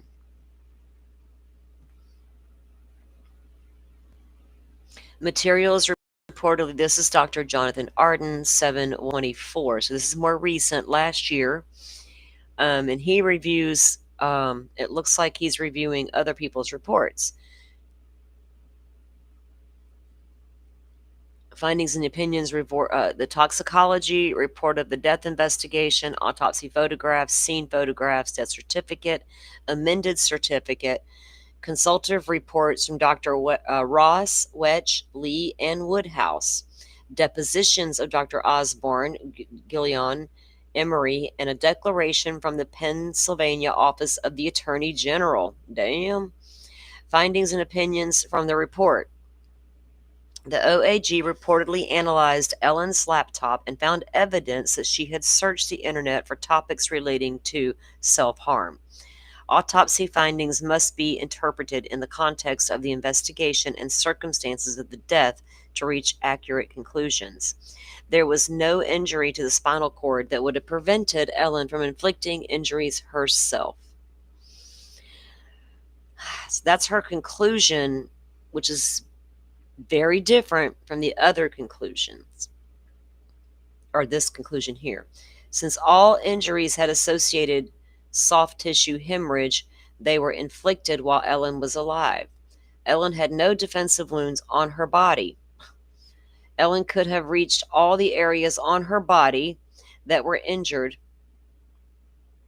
Have y'all seen the diagram of where she stabbed herself allegedly? We'll show it in the end here. Wow. Many of us have stood there and tried to figure out how you do that. And it's hurting. Oh, good God. Unless you're so medicated, you don't realize it. I don't buy it.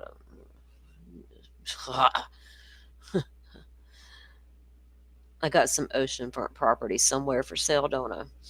While stab wounds to the posterior head and neck are atypical of self-harming, there are not physical they are not physically inconsistent with being self-inflicted.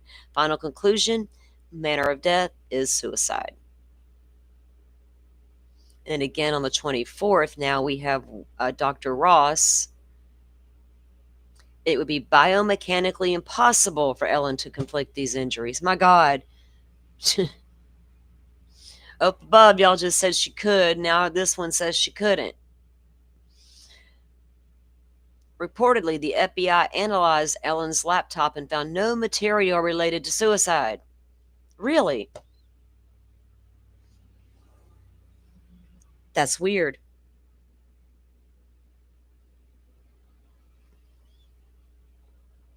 Because y'all said a minute ago she had searches related to that. Remember? We read that. FBI says not so fast. We analyzed it and they didn't mention it, or they found no material relating to that. A key element of the situation is whether or not the fiance was witness to forced entry into the apartment. Yes, let's get to that, please, because I'm already there. I'm way ahead of you, sister. A key element of the situation is whether or not the fiance was witnessed. Nope, somebody has overheard it. They heard the sound and assumed the door was locked. The lack of hemorrhage in the cervical spinal dura indicates the injury was inflicted post-mortem. Leaving the manner of death as suicide prevents any official investigation into the death. You don't say. You don't say.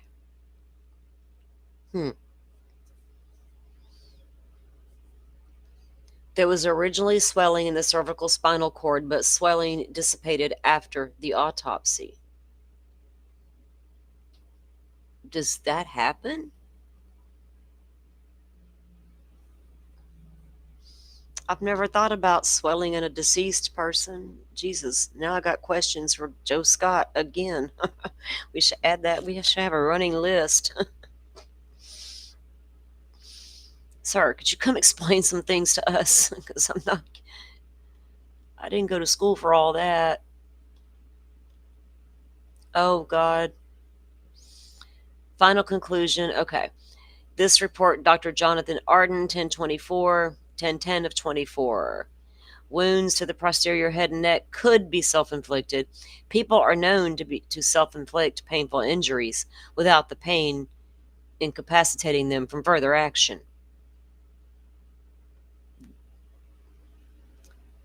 Most unalivings I've ever heard of, it's a one and done type thing, right? Y'all know what I'm talking about. You're not inflicting a ton of pain on yourself. Who wants to go out that way? I mean, my God.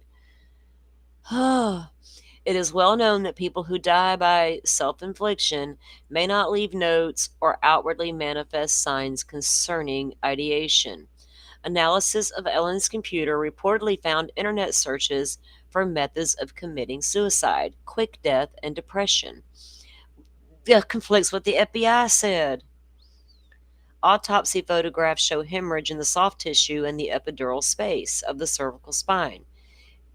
Injuries of the spinal cord occurring shortly before death may have little to almost no hemorrhage. Can we get that Celebrite couple over here for a hot minute? I need them to examine this laptop. Final conclusion from the report. The manner of death of Ms. Greenberg is suicide. Just thought of something. I think it was Rachel maybe that linked me up. Heather Bernhardt hosts the Celebrate on YouTube, and she did a big interview with Mr. Ian Whiffen from the Karen Reed trial. Y'all go check it out if you ever want to. It should be noted that none of the consultants indicated having reviewed the police records, and only one of the consultants reviewed Ellen's psychiatric records. Synthesis of the reviewed materials. Ellen was last seen by someone rather than her fiance at work in the parking lot by a coworker on the afternoon of the 26th. At the time, Ellen expressed concern with the coworker about submitting the grades, which were due at the end of the day. The last text message sent from Ellen's phone at 3:41 expressed frustration about not being able to finish necessary paperwork for a grade submission. In the fiance's statement to the police, he noted that he left the apartment at approximately 4:45 p.m. that day. Ellen was working on preparing the grades. While the time of Ellen's last activity on her work computer was not independently verified by the undersigned, at the time 446 reported by a recent documentary. Wait a second, wait a second, wait a second, wait a minute. Hold on. So he says he left at 4:45. She's working on the grades. While the time of Ellen's last activity on her work computer was not independently verified by the undersigned, meaning this person, the time of 446 reported by a recent documentary would seem to corroborate fiance's statement to police. You couldn't refer to police reports for that information. You relied on a Hulu documentary. Well, damn.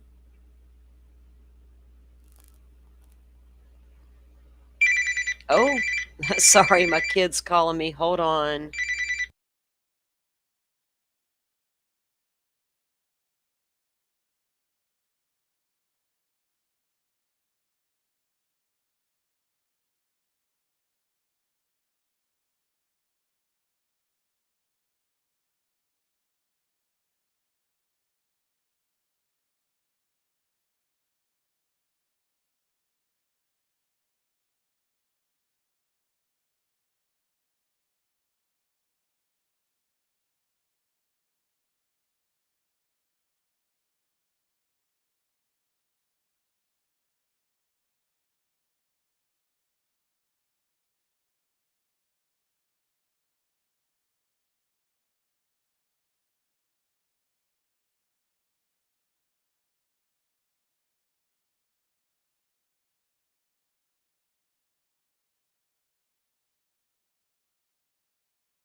Okay, sorry about that.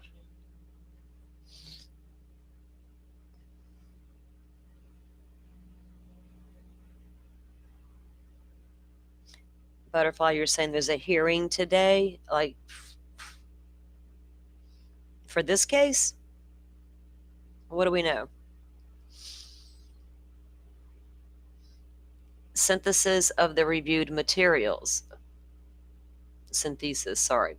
Ellen last seen, okay, so they say she's out there and she's stressed out about the gradings, which were due. Her phone at 3:41, she expressed frustration. I was down to here, I think. Yeah. So they relied on the damn Hulu documentary. Ellen's anxiety related to work was a recurring theme throughout all the reviewed interviews of the family's friends and coworkers. The anxiety was also documented throughout her text messages and by her psychiatrist in the days leading to her death. Her anxiety was severe enough to cause unintentional weight loss and insomnia, as documented in her psychiatric records. The insomnia, ugh, this thing is driving me nuts. Let me go back down because we were like further.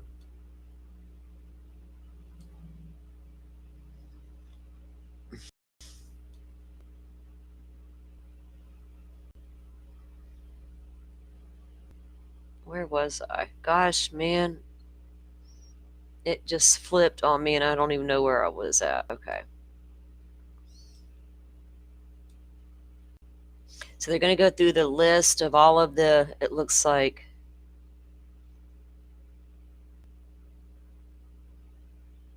what page am I on there? 27. We were further down. They're going through all of the different.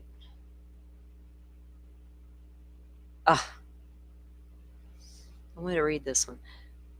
A stab wound on the back right side of Ellen's neck was documented at autopsy. Per the autopsy report, this wound was associated with perforations of the muscles and dura of the cervical spine. After the removal of Ellen's cervical spinal cord, a defect in the cord was found and documented. Forensic pathologist Ross and Emery examined histological sides of the spinal cord defect at different points of the investigation in this case. After reviewing the spinal cord tissue histology, they both concluded that the spinal cord showed no signs of retraction to the defect. Their opinions explaining this finding are different. Dr. Ross's most recent consultative report suggests that the histological findings support a conclusion that Ellen was dead when this defect was created. At the time, it was created during the course of an attack.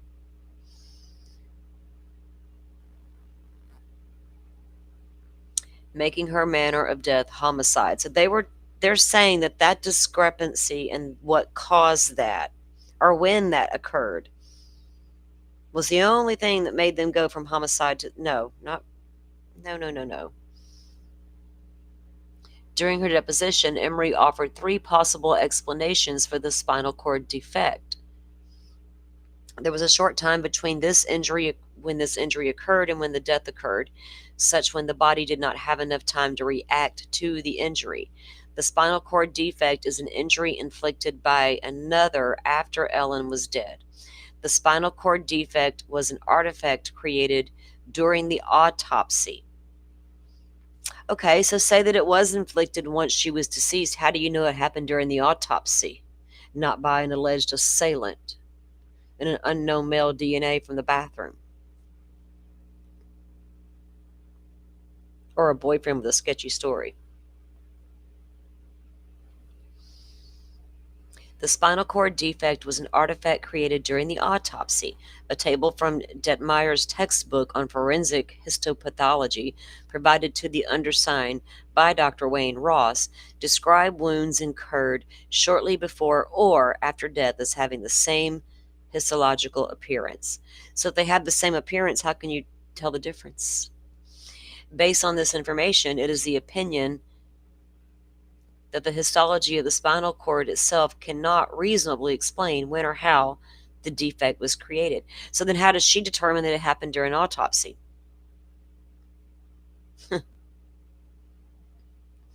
photographs of the spinal cord are formalofixation show the defect, which appears to involve posterior left side of the spinal cord and appears to be superficial.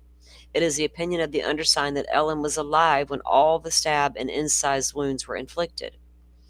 Therefore, it is most reasonable to reach 1 or 2 conclusions about the spinal cord defect.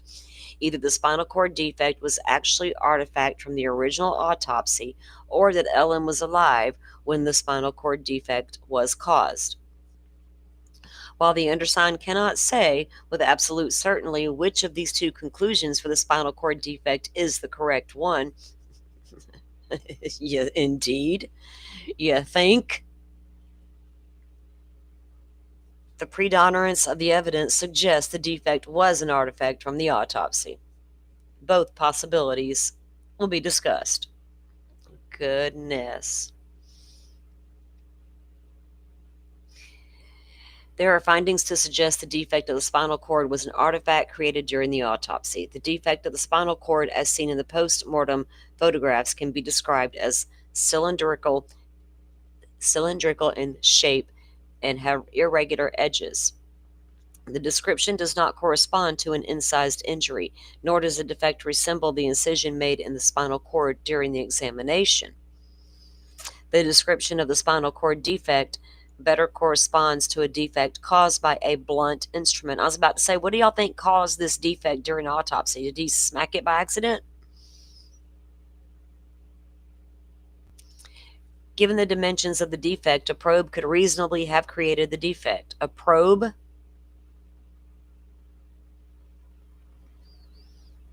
I'm trying to imagine how that would even work.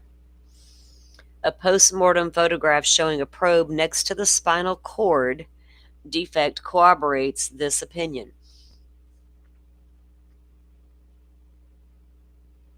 Well, it was there and it was next to it. Was that a standard procedure? Because you've already said you don't know which one could have been before death or after. You don't know. A postmortem photograph showing a probe next to the cord corroborates this opinion. My mama had a saying about opinions and people. Opinions are like your butthole. Everybody's got one.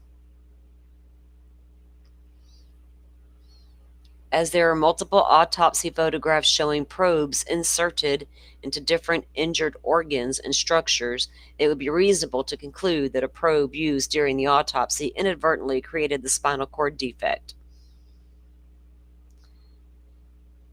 But you have no proof of that happening. The area of the spinal cord defect normally carries sensory information from the body to the brain. If this defect were true, ante-mortem injury, it would have incapacitated Ellen.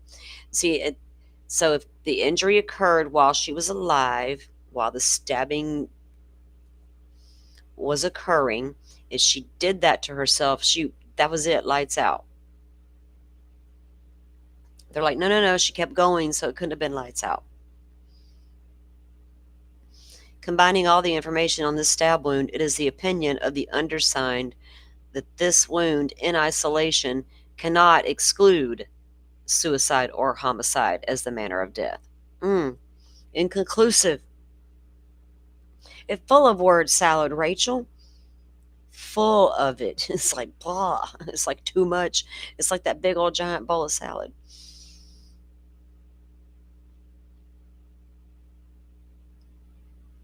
I just can't believe the number of conflicting reports coming from various people. Two, I can see, and she had to really evaluate what they said and even take it into consideration. And it's like, I know y'all are just crazy. That didn't happen. This is what really happened.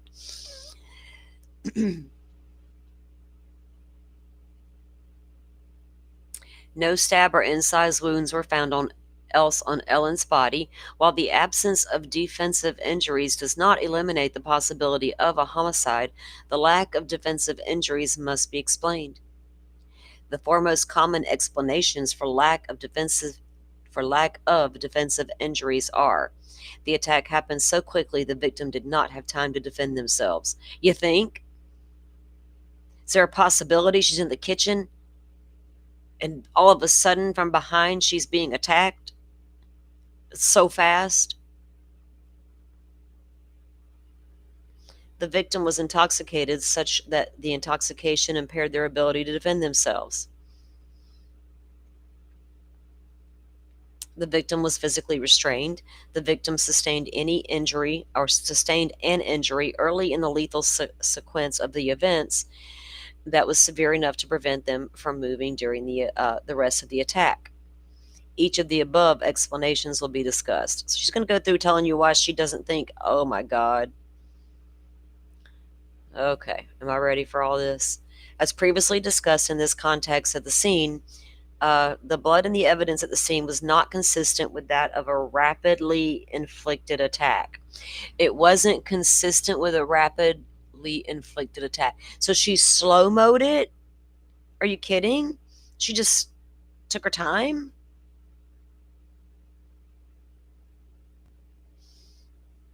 Lord.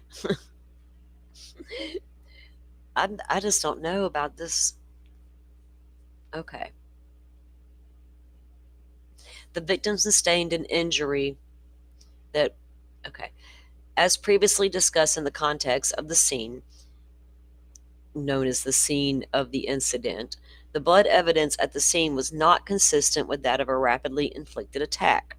It is the opinion of the undersigned that there was insufficient time between Ellen was last seen and when an emergency person responded to thoroughly clean the blood evidence following such a rapid attack.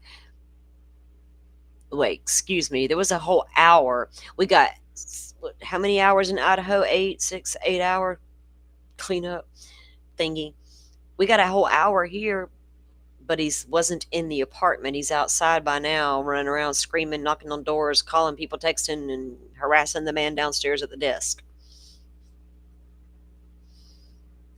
We don't know what time she was unalived in that apartment before he'd come out to go to the gym. Do we have his phone to corroborate that? How we got what time he got home, and she was having issues, and he comforted her. And okay, no, I'm going to work out. He could have cleaned up a little something, something before he headed out the door. Don't make us. We're not fools.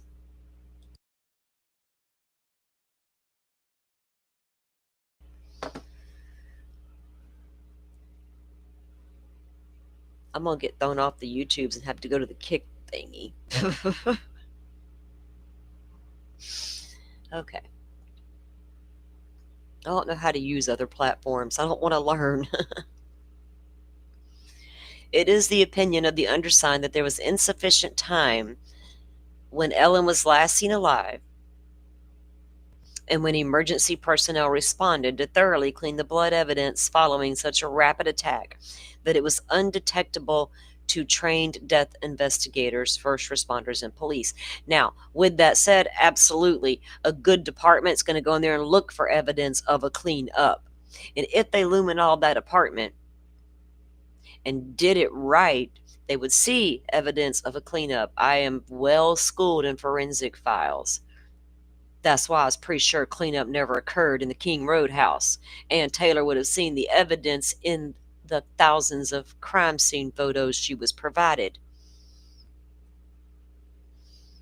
And she'd have jumped all over that so fast, heads would have spun. But she never did. So guess what? There was never a cleanup. She suggested it once or twice because she's out there watching social media going, they'll love this. All right, so they don't see a sign of cleanup according to her or him, whoever wrote this report. But what would there be to clean up? Honestly, himself? How long would it take him to get in there and clean up real quick, wash his hands off?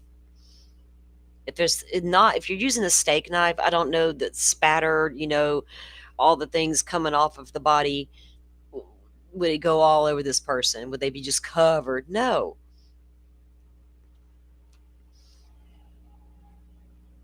The injuries on Ellen's body and the last person to see her alive, by the way, was Sam. So we're going by Sam's timeline. Let's not forget that, Miss Ma'am. Ellen's body are also consistent with that of rapidly inflicted attack. Well, look right up here. The blood evidence at the scene was not consistent with that of a rapidly inflicted attack. What does this say down here? The injuries on Ellen's body are also inconsistent, with that of rapidly inflicted attack. In a frenzied or rapidly occurring attack, the knife is often incompletely retracted from the victim's skin. The results in the stab wounds would adjust incised wounds as the knife scrapes across the skin. No such injuries were found on Ellen's body. It is the opinion of the undersigned of the rapid frenzied attack is not reasonable explanation for the lack of defense wounds.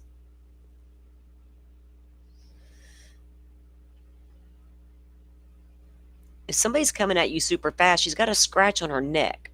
If she was really strangled first, how much could she fight off a knife attack? I didn't forget reading that in this report. Not at all. Okay. Postmortem toxicology testing of Ellen's blood only detected subtherapeutic levels of Ambien, Klonopin. So she only had the Ambien and the Klonopin in her system, no Xanax. Ellen's internal organs did not show signs of typical sedative intoxication, so therefore she wasn't over-medicated. Because they will definitely test, when you're on those meds, you have to go get your blood tested every so often. You're supposed to, you should.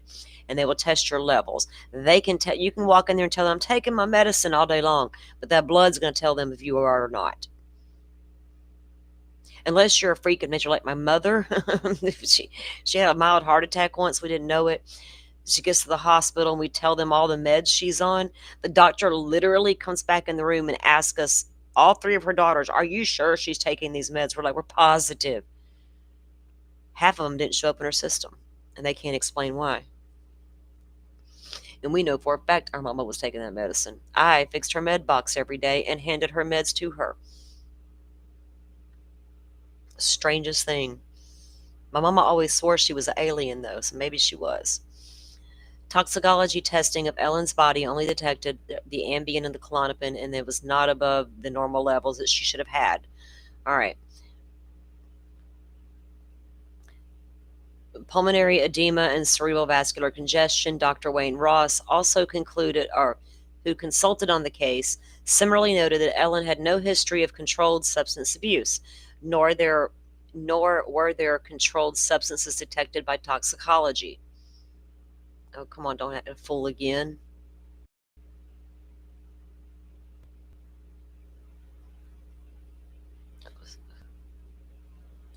It was like one up, go up.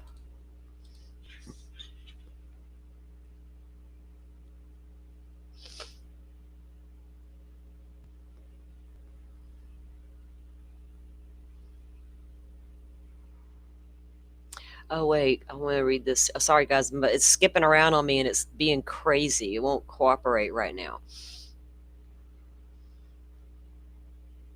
I mean, there's a lot of people weighing in on this case, it feels like, and everybody's got a conflicting, even some of the statements that are, they believe one thing but say another, and it's just weird. The whole way it's done is strange.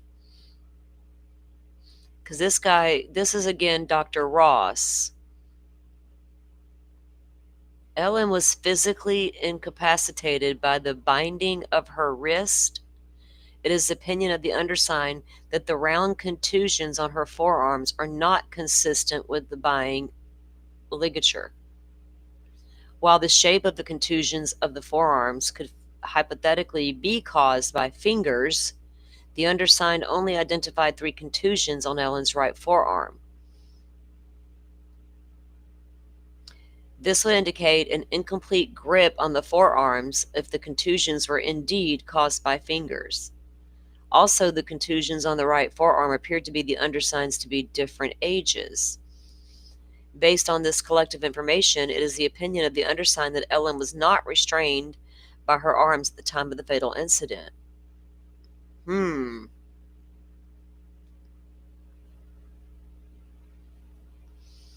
Dr. Wayne also opined that Ellen was incapacitated by strangulation. The 2 extremely small contusions on the interior right side of Ellen's neck could hypothetically be caused by fingerprints. Hypothetically speaking. However, they are not in automatic locations that would compress the blood vessels of the neck. There were also no petechia on Ellen's face or conjunctiva, nor the fractures. So there would be indications in her eyes, right? If she was strangled, it should show up. And she's saying that wasn't present. There were no fractures of her hyoid or larynx. Based on this information, it is the opinion of the undersigned that findings of the autopsy were not consistent with strangulation. If there's no damage there at all, it's not consistent with it. It doesn't mean it wasn't attempted. And doesn't mean it wasn't done enough to at least make someone pass out. Combining the provided information, it is the opinion of the undersigned that physical restraint is not a reasonable explanation for the lack of defense injuries. Can we get all these guys at a round table? The last explanation to discuss is the possibility of incapacitating injury occurring early enough in the lethal sequence of events to prevent Ellen from defending herself. Okay, this is what the only stab or incise wounds causing significant internal injuries were those to the left chest, posterior right neck, central lower chest, upper abdomen, and posterior neck and head. It is the opinion of the undersigned that the stab wound of the left chest was the last sustained injury, and therefore could not explain the lack of defense injuries. defensive injuries. As previously discussed, it is the opinion of the undersigned that the stab wound of the posterior right neck could have incapacitated Ellen. The stab wounds of the central chest and upper abdomen resulted in injuries to Ellen's liver and mesentery, respectively, as there were hemorrhage documented in both wound tracts. Ellen was clearly alive when they occurred. However, the bleeding caused these injuries would take time to render Ellen unconscious. Injuries of the liver or mesentery would not incapacitate Ellen, such that she could not defend herself for at least a short period of time.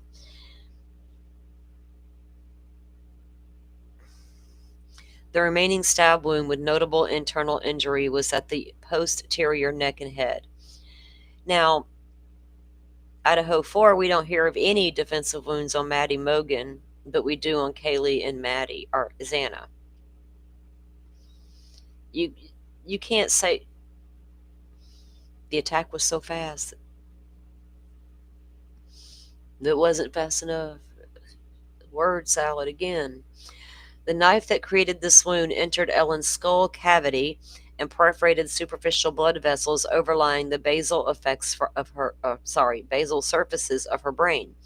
As previously noted, the undersigned also identified a superficial incision in the right middle cerebral peduncle that was omitted from the autopsy report.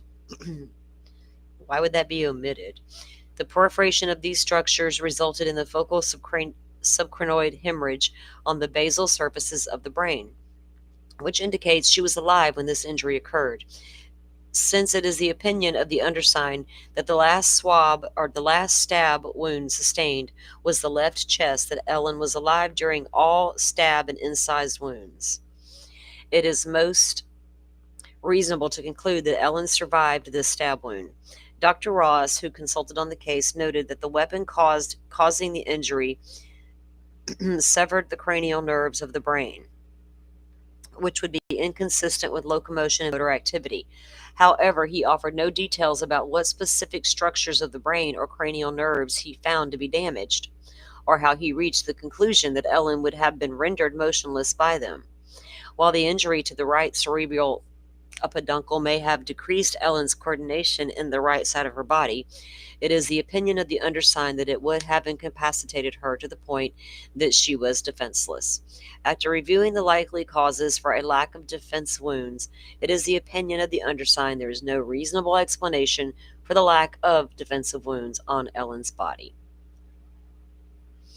And here they discuss those superficial wounds. There were a total of 11 superficial wounds. 3 described by the undersigned were extremely small and shallow. A consultant, Dr. Wayne Ross, opined these injuries were inflicted after she had died as a way to cover up her murder. However, there is hemorrhage visible in the photographs of all of these superficial wounds, whether on the skin surface or on the underlying soft tissue. Therefore, it is the opinion Ellen was alive when these were inflicted.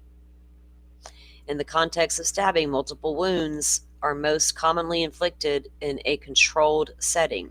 These superficial wounds could be caused by the victim stabbing themselves to test how painful the injuries excuse me. These superficial wounds could be caused by the victim stabbing themselves to test how painful the injuries might be. So-called hesitation wounds. Lord, I'm going to need a Coca-Cola.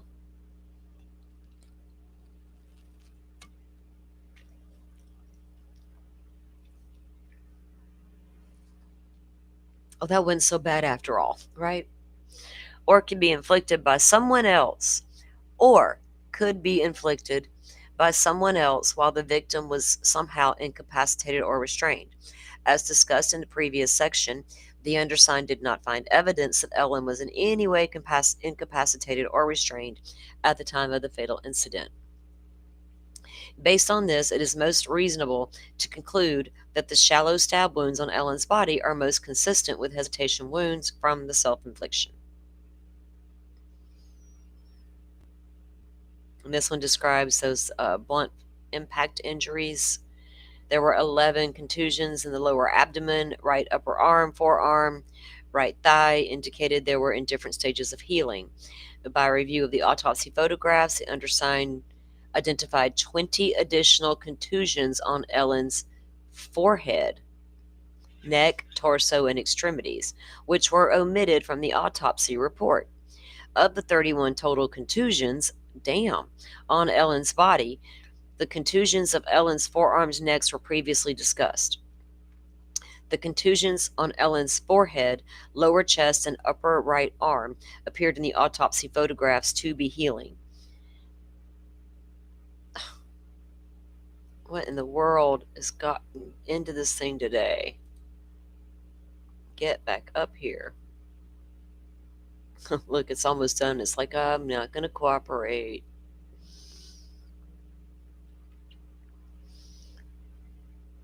The contusions on Ellen's forehead, lower chest, and upper arm appeared to be healing. The remaining 21 contusions on Ellen's body were at the hip level or lower, and most of these contusions appeared to be healing. It is the opinion of the undersigned that the contusions on her body are consistent with those sustained from the initial infliction by another. It is the opinion of the undersigned that the contusions on Ellen's body are not consistent with those sustained from intentional infliction by another. How can they tell that?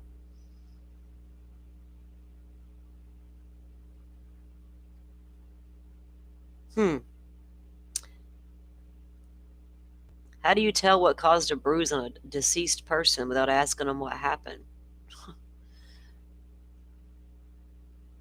The distribution is, however, consistent with incidental contact sustaining during activities of daily living, including her work as a first grade teacher.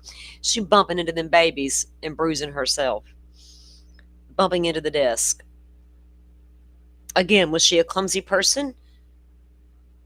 To explain those bruises to me.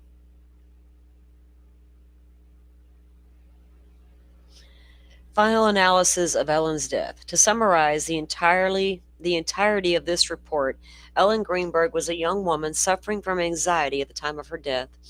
The anxiety appeared mostly to be due to her work as a teacher.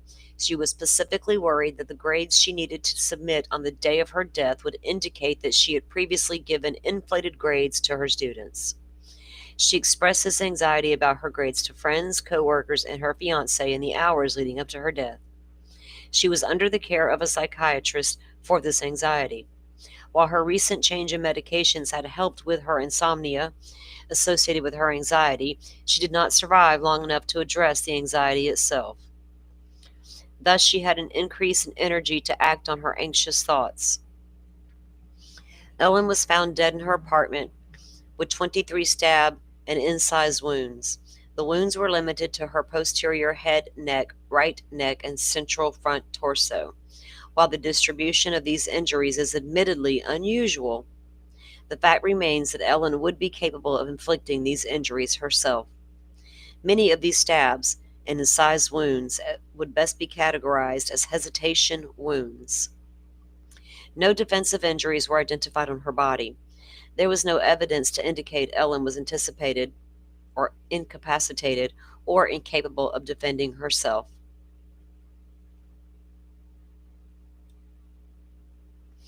The fiance's DNA was not detected on the knife used to inflict the injuries. His self-reported timeline of events is corroborated by phone logs, text messages, surveillance footage, keycard swipes, and police interviews. No evidence was provided to indicate Ellen was in an abusive relationship with her fiancé. There was no evidence of a third party being in the apartment on the day of Ellen's death. Nor was anyone else's DNA detected on the knife used to inflict the injuries on Ellen's body. No findings of a struggle were found at the scene. No valuables were reported missing from the apartment.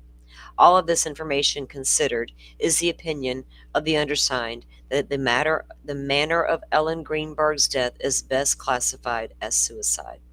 All opinions stated in this report are expressed with a reasonable degree of medical certainty. The undersigned reserves the right to amend any statements or opinions if presented with additional significant information. Signed by Dr. Lindsay Simon on 10/10/25, Chief Medical Examiner of Philadelphia.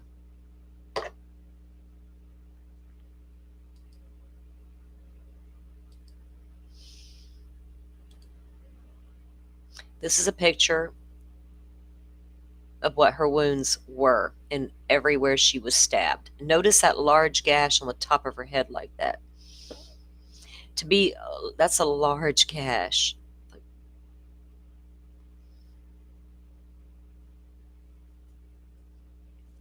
Test wounds. Does it hurt? This was all the bruises that were found. Various stages of healing. Now, if she has no stab marks located, how do they claim those were caused by the injuries she gave herself or bumping into stuff at school? Some people do bruise easily. There's usually an underlying medical reason for that. Wow.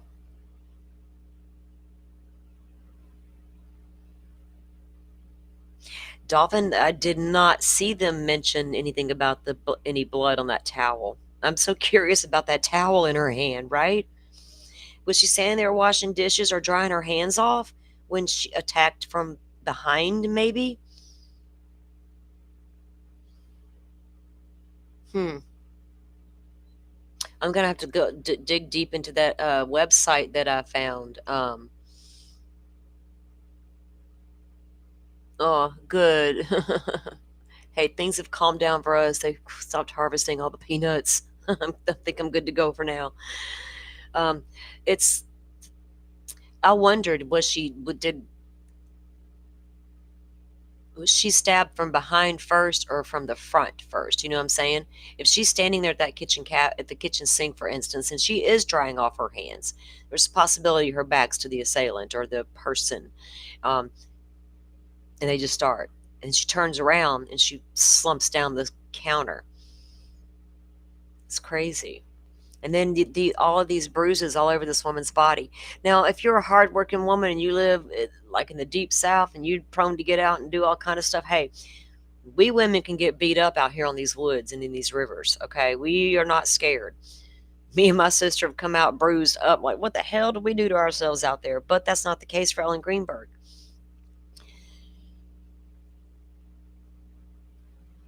That's a lot of bruising and if you can look closely at those on her wrist, I mean, even the ones on the knees, remember when they were saying they were all almost the same? I'm like, wait, is that like holding somebody down? It's so many inconsistencies with this case.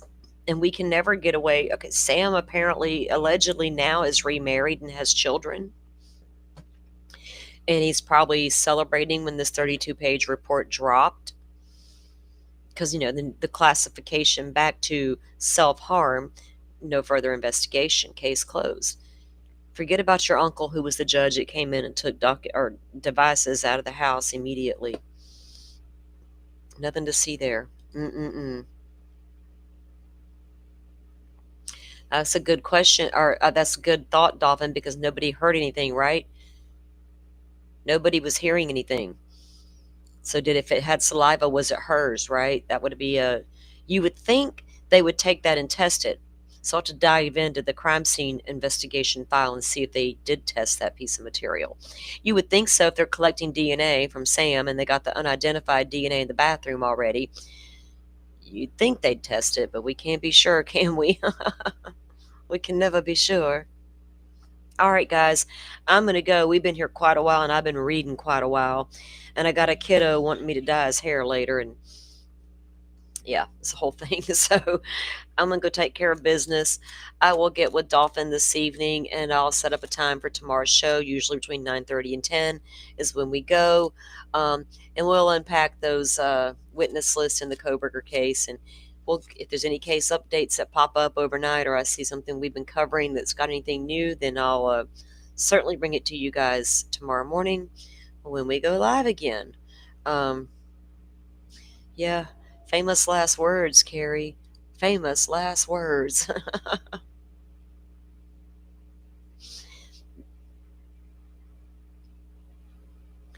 Well, it makes you wonder how much was he helping or hurting her anxiety, right? Just stick it out, tough girl. Just keep that job.